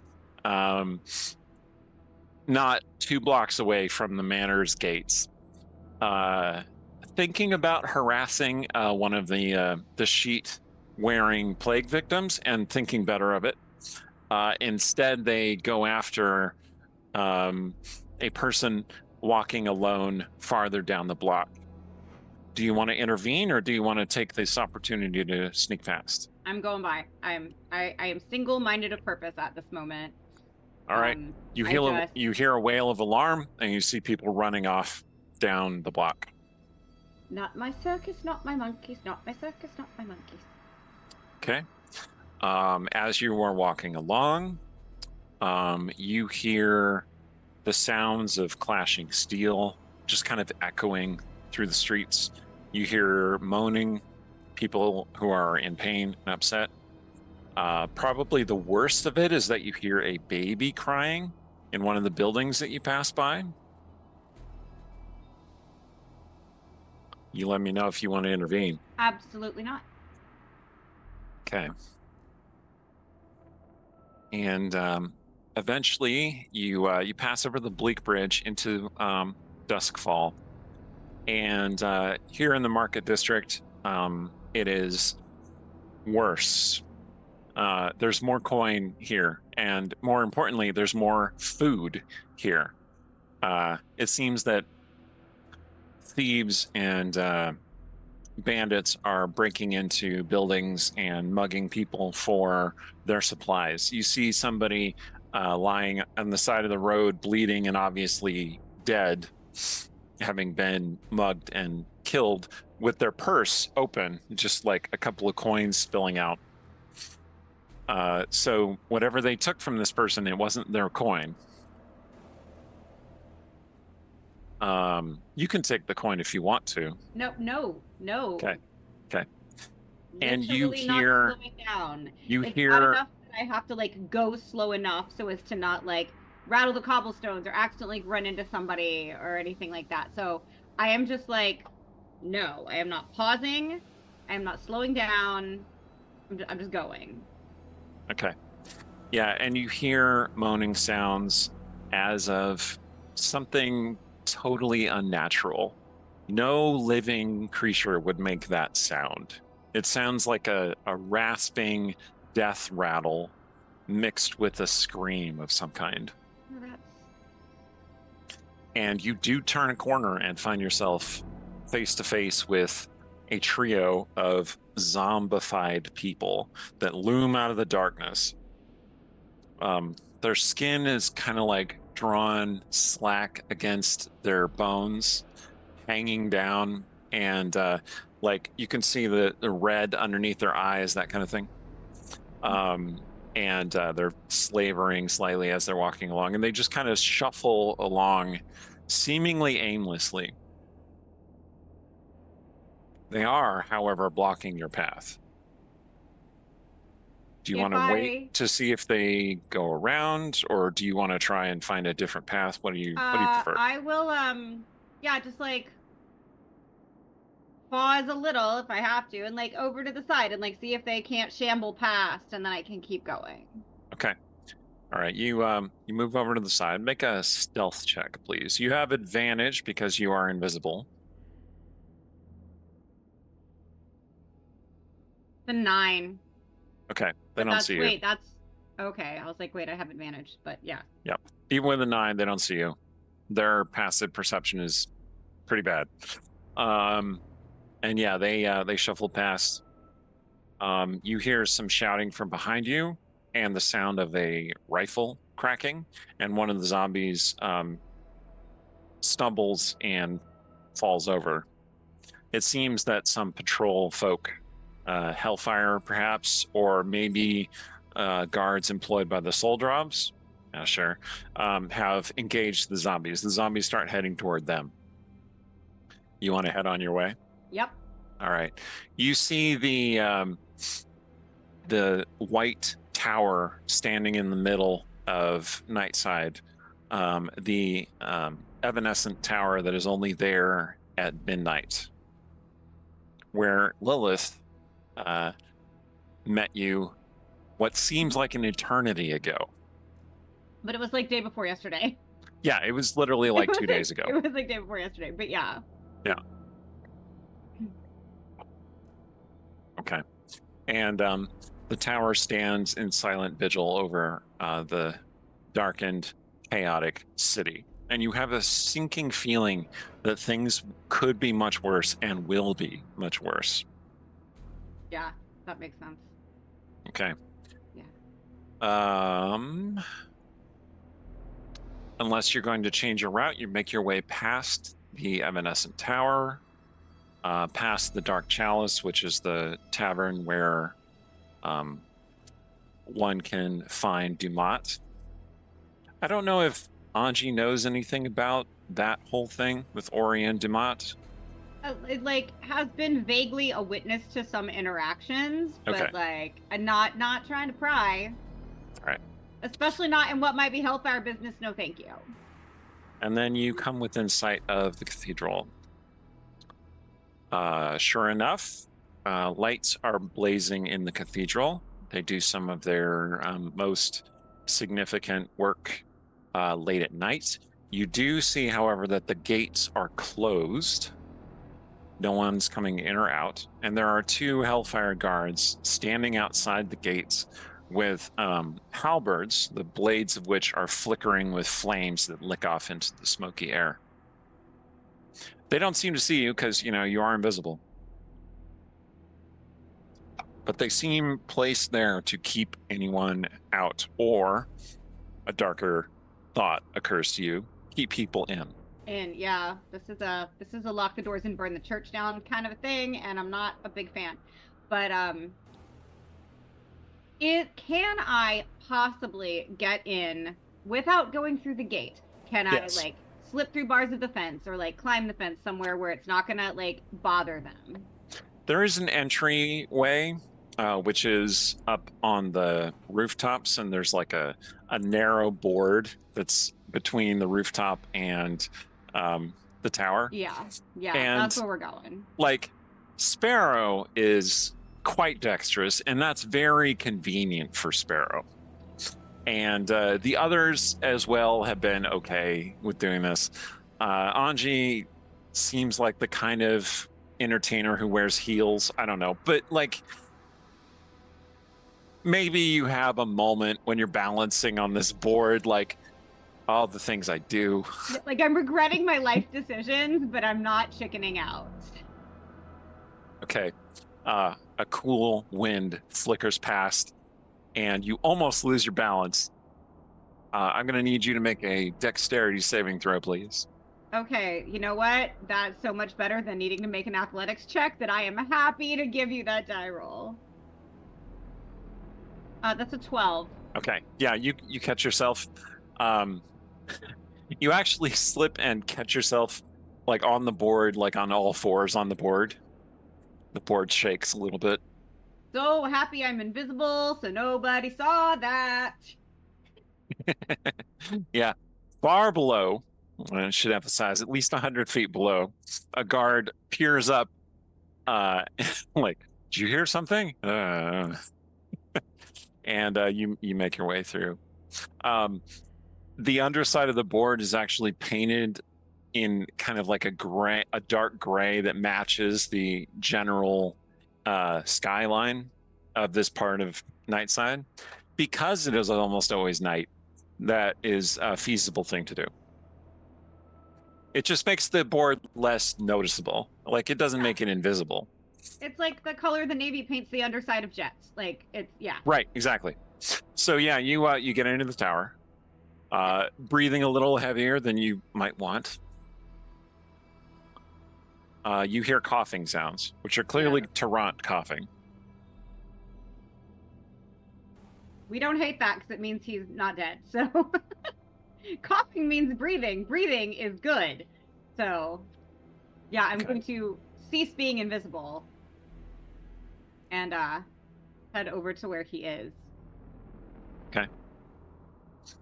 Yeah, he's lying there. He is also wearing one of those basically the cloth garment of like a plague victim, with parts of his face revealed between bandages. And he's like, hello? Is that you? Is that you, Your Highness? It's just me. I should say, actually, it's not just me. Me and a pile of food. I am really hungry. Did you bring that food to eat in front of me? Because I'll have to say, I'll have to disappoint you because I can't see anything. Oh, well, that's dreadful. But that would explain this thing you're wearing. It's not a flattering look, dear. Yes, clearly my blindness explains that, not my wonderful fashion sense. He looks Give the terrible. Blackman his credit anyhow. Oh yeah, I'm like trying to keep it light because he looks really bad. I should not have got involved. That's what the Seekers always say. Don't get involved. Attachment causes suffering.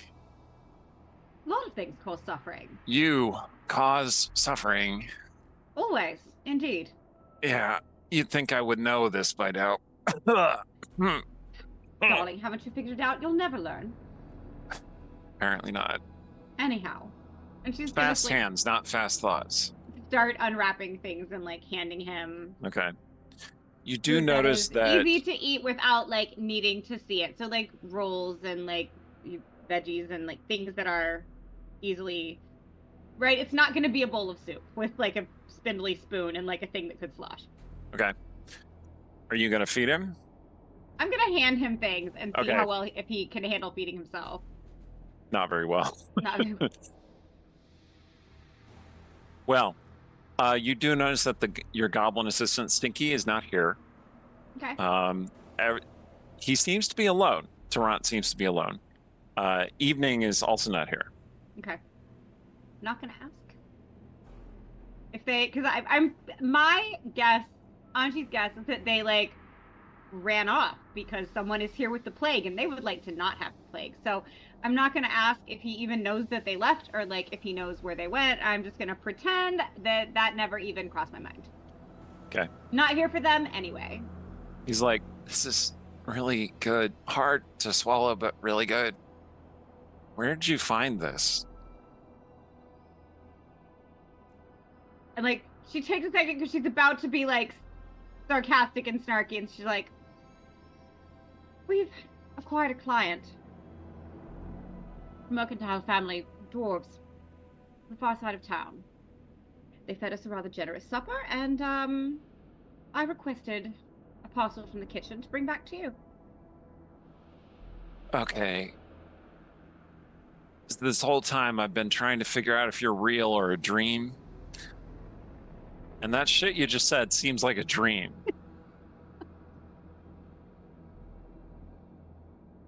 Oh, don't be daft. I can't help it. You really think I'd leave you here to starve and die? You? Yeah. Yeah. It seems impossible. I suppose that's fair. I'm glad you didn't. Oh And if my.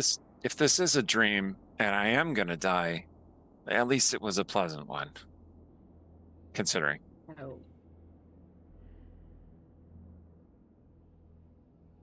Well, I suppose flattery will get you dessert. Pull out some pastries. There's dessert? Of course there is. Darling, I wouldn't brave the horrors of the town at this moment to bring you less than a complete meal, now would I? Okay, Your Highness, what'd you do?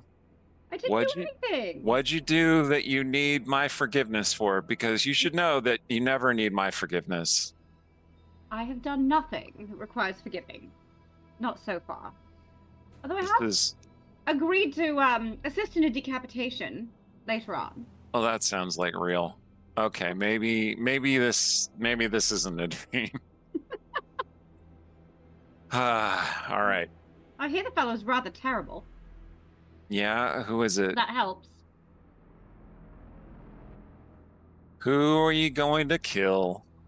Oh, one of the Shadow Knives honchos. You mean Salatus the Veiled? Oh, that's the one. The Guild Master? Mm-hmm. Oh.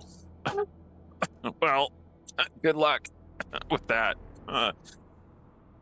Maybe bring more food before you go. I feel as though you're being less than sincere in those well wishes. I've encountered Salatus before. It did not go well. They are very, very challenging. I don't doubt it, or else people wouldn't be in the market to pay 50,000 gold to have them beheaded, now would they? I see. Well, I hope it goes well for you. Oh, it will. All right. He kind of drifts off to sleep. Do you want to stay here? I will take like a nap here before I'll try to head back closer to like sunrise. And I'll set things up in like Tarant's vicinity to where like if he really can't see, if he reaches out, like he'll find like where the thing of water is and like where the pastries are and like where the little meat pies are or whatever, so that everything that he could easily eat without having to see it is gonna be like, if he feels around, he's gonna find it. Okay. All right. Yeah, you it's easier to fall asleep than you expected. Yeah, that makes sense. And I'm going to need you to make a Constitution saving throw, please. 21, that's a nat 20. Cool. All right. Despite spending a lot of time with somebody with the plague, you did not seem to come down with the plague yourself. Okay. So. Good, because if you've ever seen anybody who's bright pink get suddenly pallid, it's not cute. Not cute. Very light pink. Maybe a mauve sort of color. Anyway. All right. It's like, Anji, since when were you into pastels? At some point, At some point during the night, Ori is still sleeping very soundly. Maybe the emotional release let her sleep a little bit better. Sparrow has been having some difficulty, however, finding rest. Partly because there's nowhere to sleep. And partly because, well, yeah. And at some point, you notice in the other room, you hear Isadora kind of like groaning.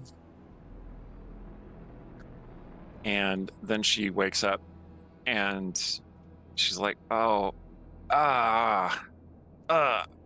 she pushes herself up. She's very strong. She must be pretty strong to push herself up with that much armor on. Yeah, I think at that point, Sparrow will kind of slink in there very quietly. Okay. Isadora doesn't notice you at first. She starts unbuckling her pieces of armor so that she can sleep like a normal person. always better to take that off before you fall into bed. She whirls around, startled, and she says, "Has anyone ever tried to put a bell on you?" Once or twice. Sometimes I let them. She blushes a little bit. "I'm sure I wouldn't know. Would you Can like you to? help me?" She blushes again. Maybe you shouldn't help me. I can behave. You need help getting out of the armor, correct? She gets out of the arms parts of the armor, but the actual cuirass harness is much harder because it has buckles under the arms, and yeah, you can help her if you want. She won't. Yeah. She at first kind of pulls away from you, but eventually lets you help because she does need help. I'm going to behave, I promise. She'll start very carefully unbuckling the pieces of armor. Okay. As you're working, let's see. Would you please make a dexterity check? I can do that. Dexterity. Oh. Come on. Work with me here. Alright.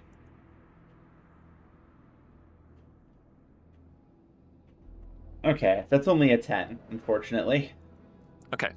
It's fairly competent taking the armor off. It's not too difficult for you. Like, you don't get mixed up Okay. with the buckles and such. And she says, "It seems like you've done this before." I've had a few. Well, I've had practice. She'll Okay. help. She'll kind of set pieces aside gently. Yep. The harness comes off. It's not usually my preference, but keeping oneself protected is important, especially in this version of town. That's what I'm given to understand. She pulls her padding off, and she's like bound with bandages, and she turns away from you and starts unraveling them. Farah will politely look the other way. She says, "Well, if that's the case, why do so few people seem to wear armor in this place? I feel overdressed." Well, those that do tend to be. Let me put it this way. It's difficult to afford such things on this side of the line. Usually, I've only ever seen Hellfire Enforcers wearing anything resembling the kind of armor you have. A lot of us tend to favor something a little lighter, stealthier. And she'll actually, she's taken off her coat at this point in time because she wouldn't just be lounging around in that. But she kind of, focuses, whispers a word, whatever the trigger is, and the glamour falls away. The glamour of regular clothes falls away from her armor, and she's got that kind of like carapace, like red leather, like almost black. Something like this.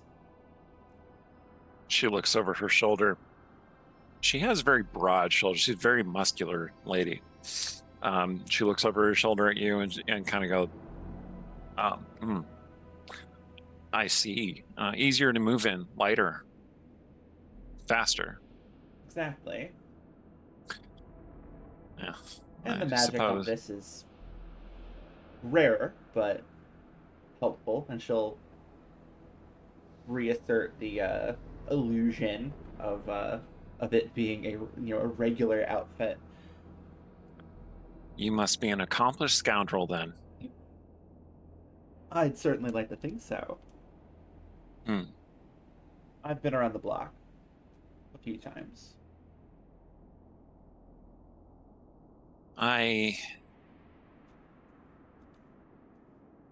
heard what you and that warlock said to each other. Oriana.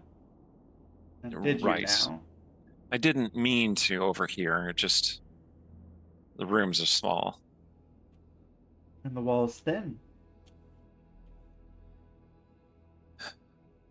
So she is sick.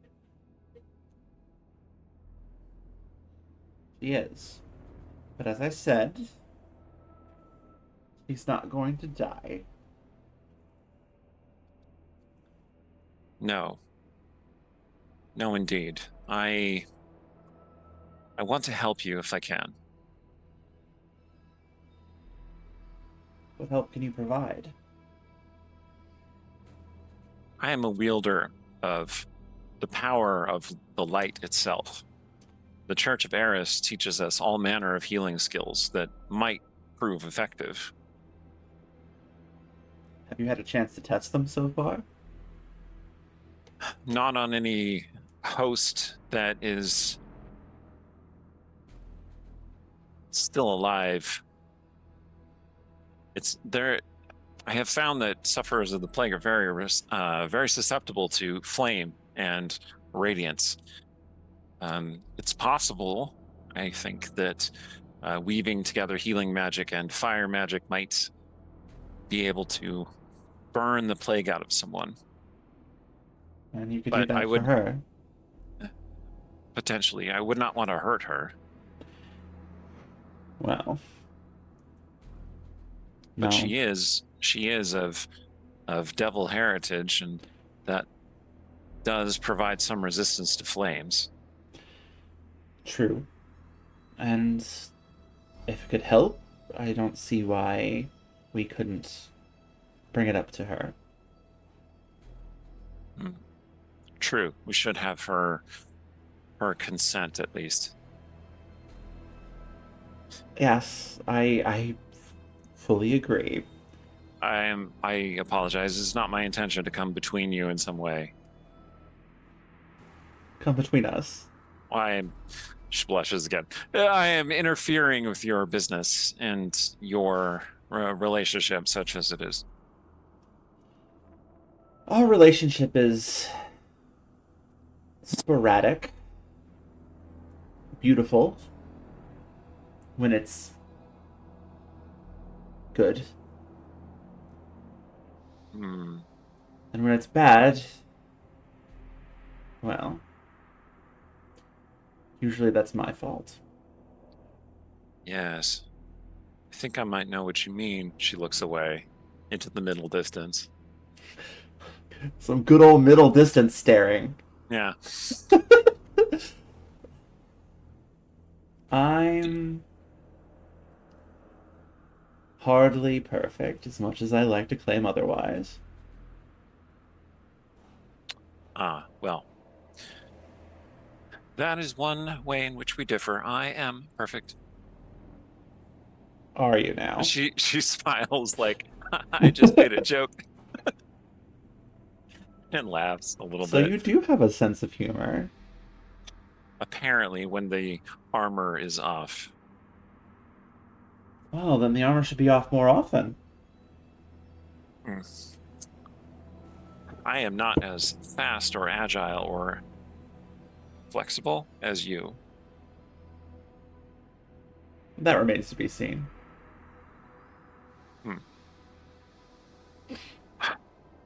I think I should bid you goodnight then. I have drunk too much. You recall from dinner she had one glass of wine. One glass of wine. You barely had any. At the Church of Eris, we are not accustomed to such things. I find that hard to believe. But You have many assumptions about my faith, don't you? perhaps I do. I've rarely been on the right side with Erisians. But Yes, I can't imagine that many of us would like you or folk like you. What happened to your eyes? If you do not mind me asking, I know it is forward of me to ask. You have the most remarkable eyes.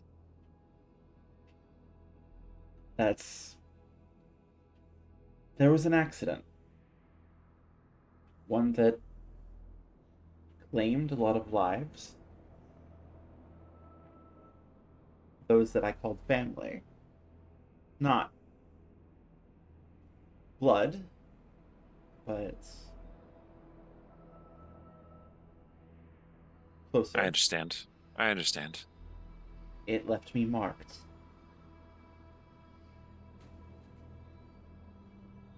And them gone. I am sorry. That is a difficult thing to bear. It is. But I bear it. I think Oriana's the last person left from those days. Luckily not involved in what happened. Glad for that. I do not think she likes me over much. Understandable. I am a member of her own organization's chief rivals. I try not to judge.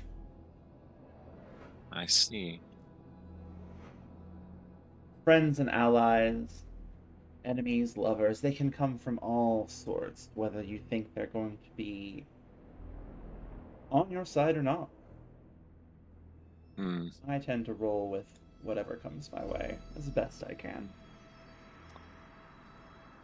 What an exciting and chaotic life you must lead.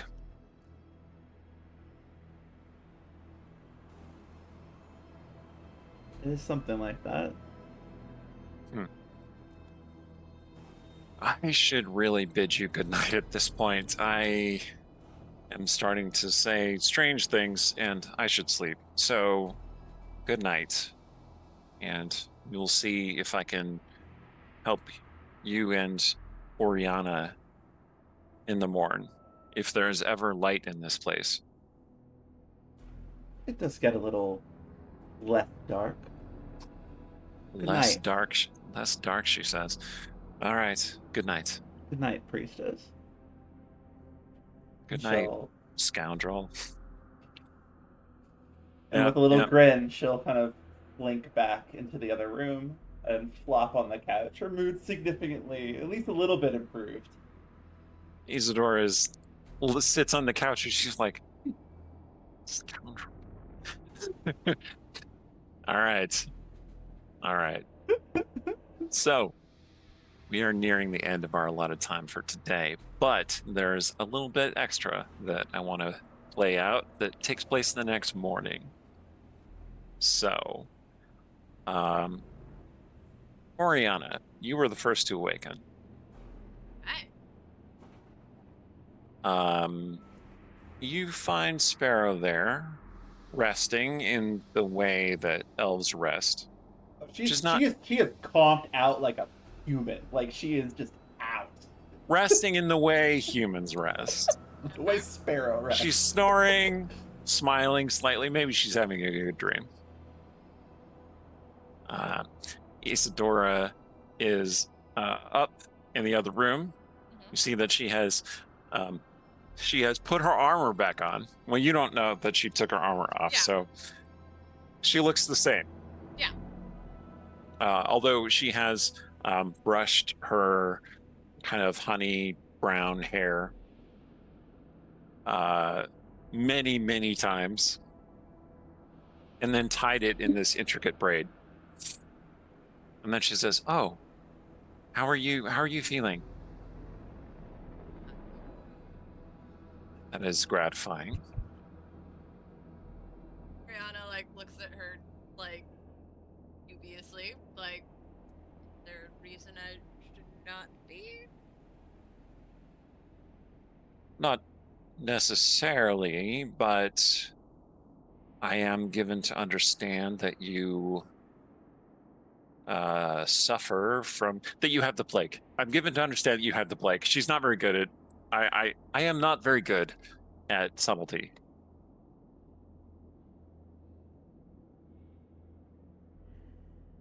I feel like Oriana just very, like, pauses for a second, looks over at Pharaoh. If it makes you feel better, she did not tell me. Sparrow in her sleep just goes, Captain.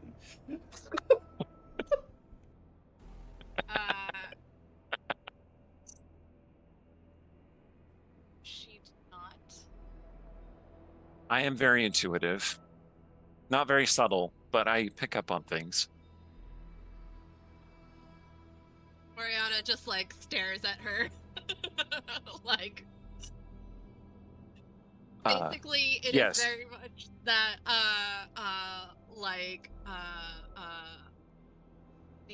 I sense there is sus here, and I will wait. Right, the point. I wish to aid you if I can.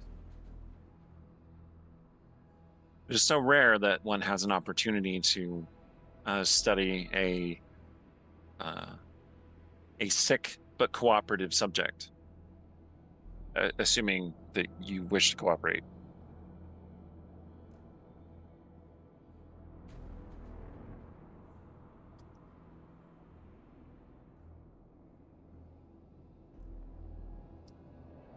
You will forgive me if I find myself dubious for motives as well as the words that are coming out of your mouth in general.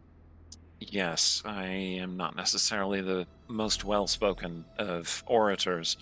My motives are entirely noble and forthright. I wish to save lives, and if I can do that by finding a treatment or cure for this illness, I will.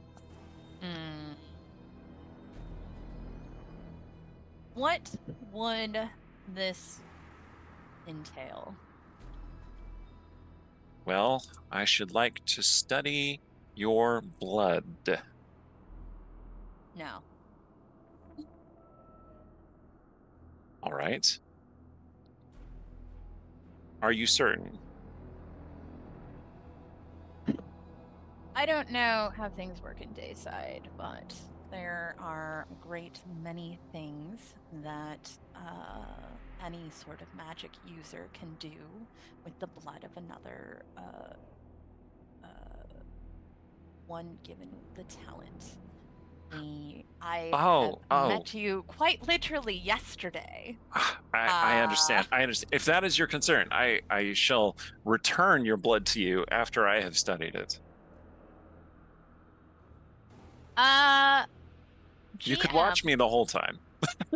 Is there, like, does Ori have the ability to make binding contracts like the other people, or no? Binding in like a magical sense? Yes. Well, that would be the Gesh spell, which Okay. I don't think you have at this point. No. So no, but like you can still make contracts with people and then get really upset with them if they don't hold up their end of the bargain. No, because then, you know, like, it does not help. It does not serve the purpose for the reassurance that she needs. Yeah. Okay. Isadora says, well, I am not half the alchemist that some in Dayside are, but I do know what blood looks like, and I do know what how to tell infected cells from non-infected cells. I might be explaining this poorly. If I look at your blood, I will know if it is useful in devising a potential cure. It could save thousands of lives.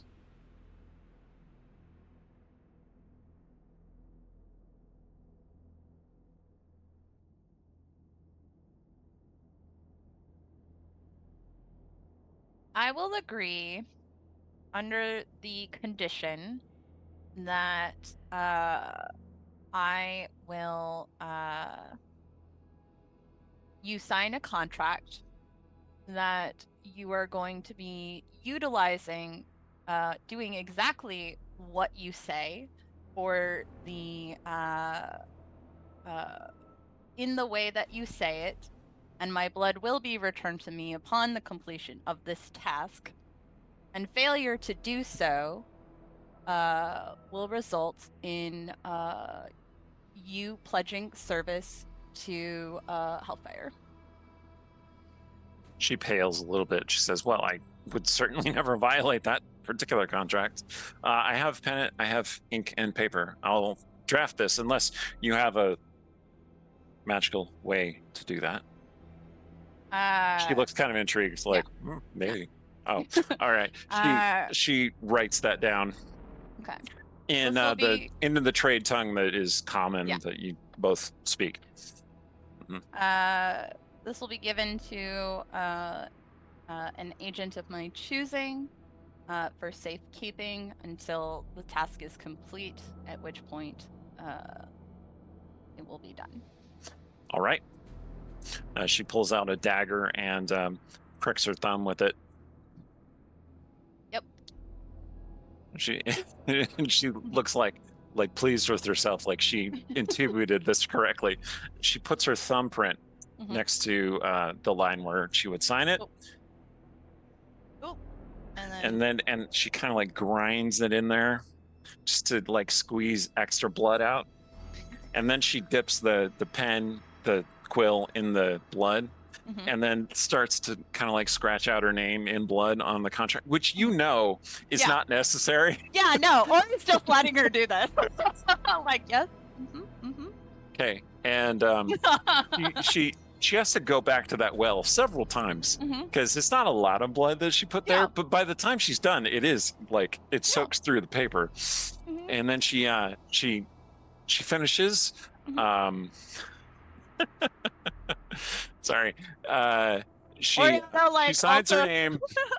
She signs her name. Isadora Alistair, Light Bearer of Aris. Light Bearer. She says, "Yes, that's my title." What does that mean? It means I am a. Oh, I'm a little faint. She binds up her finger. It means that I am a fully inducted priestess in the Church of Aris, Goddess of Light, and that I am meant to bring the light of hope and knowledge to the darkest of places. Good luck with that. Oh, thank you. She hands you the quill. Ori pricks her finger, puts the thumbprint down, and then signs her name in ink. Isadora looks vaguely put out. Like, I fell for it. Damn. Ori would give her like a wry smile, and just as a like almost playful, like not in a mean way. All right. But she would basically like make sure like once the contract's like dried and stuff that it's wrapped up and affixed with her personal seal. Okay. All right. Oriana, you have awakened today with one less hit die. Okay. From having the plague.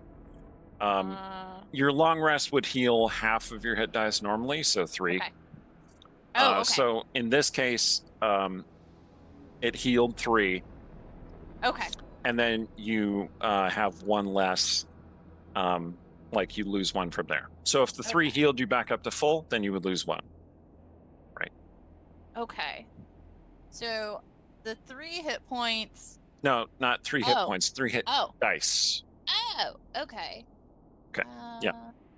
I Sorry. can't tell where my hit die are on here. I'm sorry. They're just next to your hit points where they're tracked. There should be a box just below that says hit dice, and yours are D6s, I think, or maybe they're D8s for warlocks. Should be D8s. Yeah, D8s. It's weird because it doesn't have that box. Oh, it's fine. Well, whatever. Don't worry about it. We'll Okay. reconcile it. And you have done 1 point of piercing damage to yourself by pricking your thumb open. She did 3 points of piercing damage to herself, just gouging. You know, it takes a lot of blood to sign your name. Don't ask me. I don't know that from experience or anything. So after the commotion, eventually Sparrow wakes up. Or actually, there's a sharp rapping on the door. And you find that it is the young Soldrova girl, Valeru again. And she looks very pale. She has kind of like auburny sort of hair, and she just looks extra pale. And she's holding a message, like a rolled up scroll.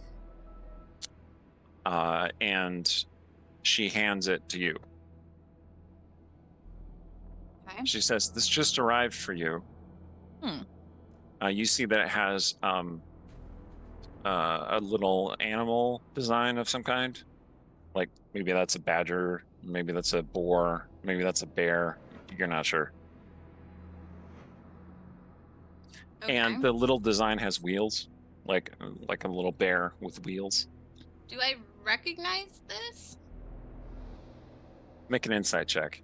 Oh no, I'm so bad. 18. It reminds you of Sounder for some reason. Oh, okay. And you think maybe this is like with the wagon wheels and the animal, right? Okay, fair. Yeah. Or I would open the thing, assuming is Sparrow awake?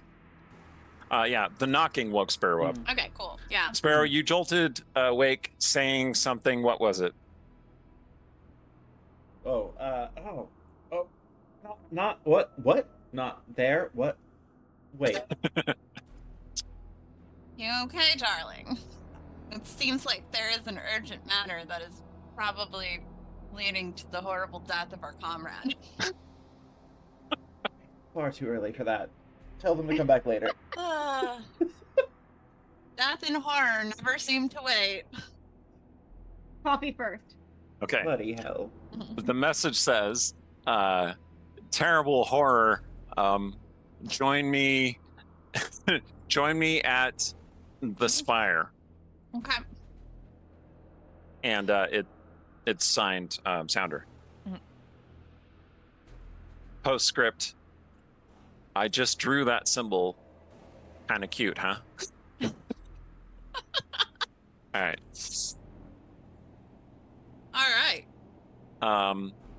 And so we will pick that up next time. But Anji, you awake to a very unusual sound, and that is silence. No coughing. Oh no. No chanting, no vibrations. Silence. You can hear your heart beating. We don't like this. This is bad. This is the stuff of panic attacks. Okay. What is closer to me where I am sleeping? A window or Toronto? I'll say you're sleeping below a window. Okay, so first thing I'm gonna do is look out the window. Okay. Yeah, you see smoke rising from different parts of Nightside. It's day in Nightside, right?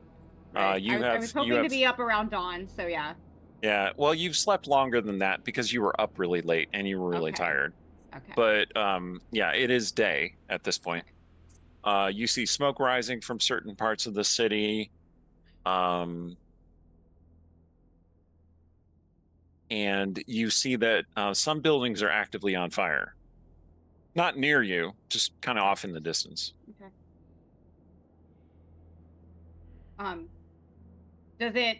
Can I see like the front gate? Can I tell if there's still stuff going on in the church, or if they've like let people out? Is that gate still being guarded? Can I Yeah, see that? you can look down, and you see a crowd of people outside the cathedral.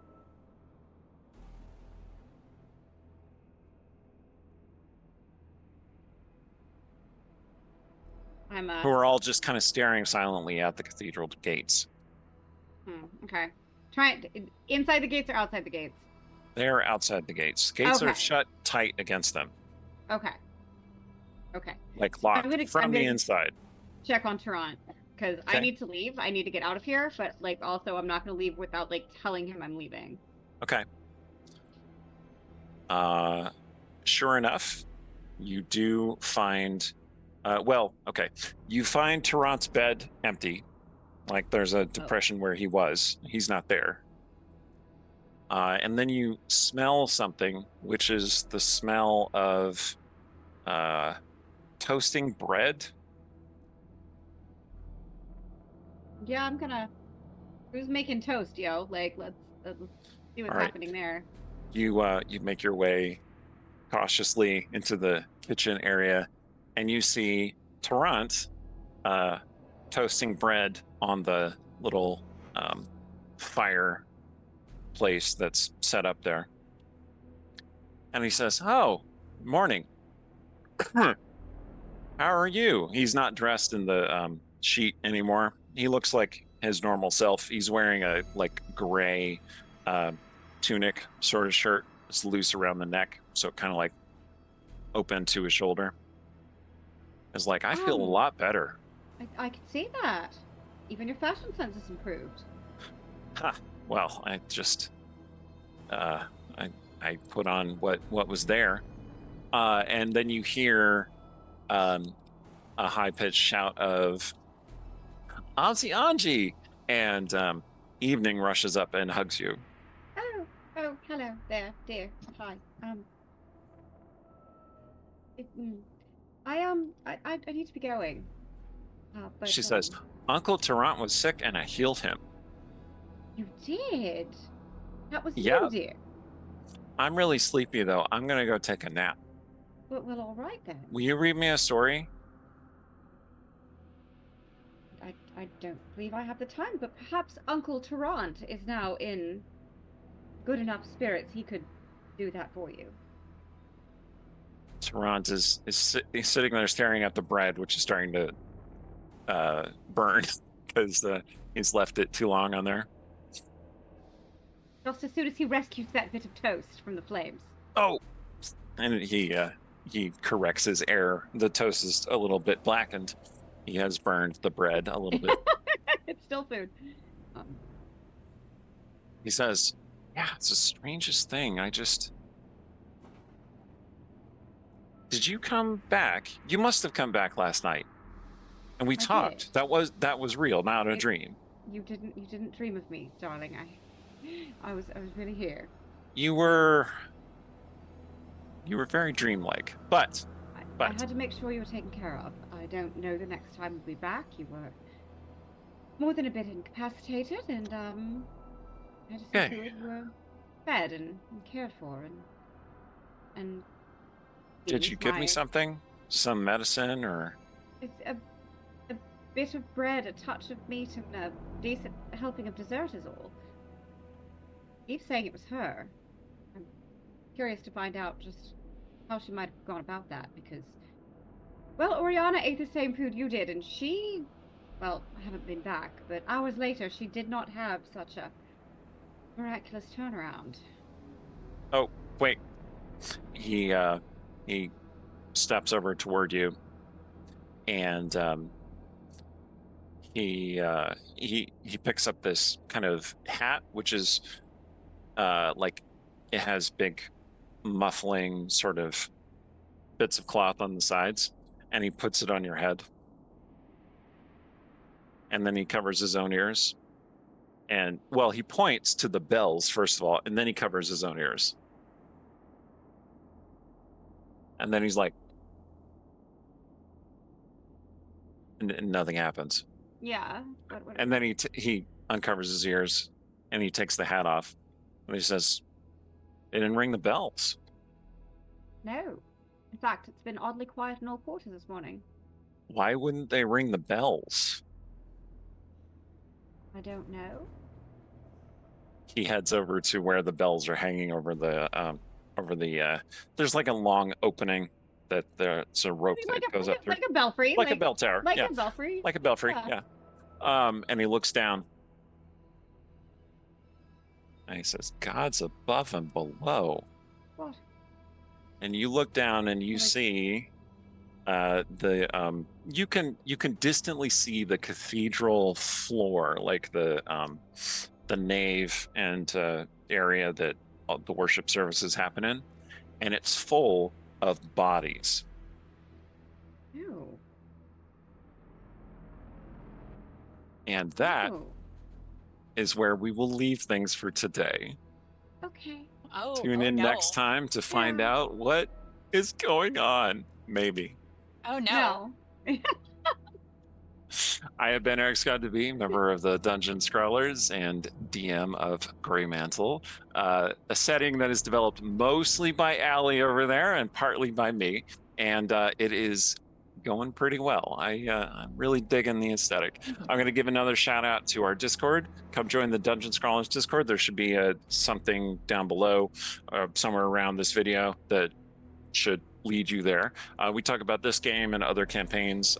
If you want to learn cool lore tidbits about Greymantle, we have a whole section for that. I know Allie is looking forward to talking everyone's ear off about Greymantle in that area, because why wouldn't you? It's awesome. I am. Yes, this is true. And on that note, take it away, Allie. Hi, everybody. I am Alexander Pitchford, or Allie for short. I am a writer, game designer, and TTRPG streamer. Member of the Dungeon Scrawlers and co-creator of Greymantle with Eric there, as he said. And I've actually been running a Greymantle home campaign for the last couple of months, which has been going so well. And I do have more things from me in the future, so do stay tuned. Yes. Hi, I'm Jen. I played Oriana Devereaux, who continues to be thrust into very increasingly complicated situations.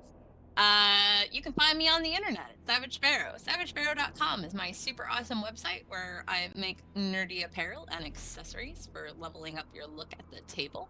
And if you want to follow my artwork of all the lovely characters I've drawn for Greymantle, you can find me on Patreon at patreon.com/SavageSparrow. I might actually do an updated Ori artwork because I had some fun ideas of like Plague Time Ori. Nice. Ooh. Yeah, this is one of Jen's little leshy boys. Yeah, my little guys. They're all different kinds of plants. Leshies are, and this one is a mushroom, and he's adorable. He's a fun guy. He's a fun guy, yeah. Amanda, take it away. Yeah, I have to follow that. My name's Amanda Cherry. You can find me online at thegingervillain.com or Manda the Ginger on the X, Twitter, and TikTok, which is mostly where I am. Also on Blue Sky when I remember to open the app. And I am a member of the Dungeon Scrawlers Discord. I just only have Discord on my big computer, because if I had it on my phone, I would literally not do anything at all ever, like laundry or feeding myself. So I have to keep the Discord where I can't, it's not in my pocket. So I'll try harder, but it probably won't help. I write books and teach RPGs and the occasional award-winning screenplay. This book just came out. Everybody look at it. She's so pretty. There's even airships on the inside. So yeah, check that out if you want to see what the inside of my brain looks like. And see y'all next time.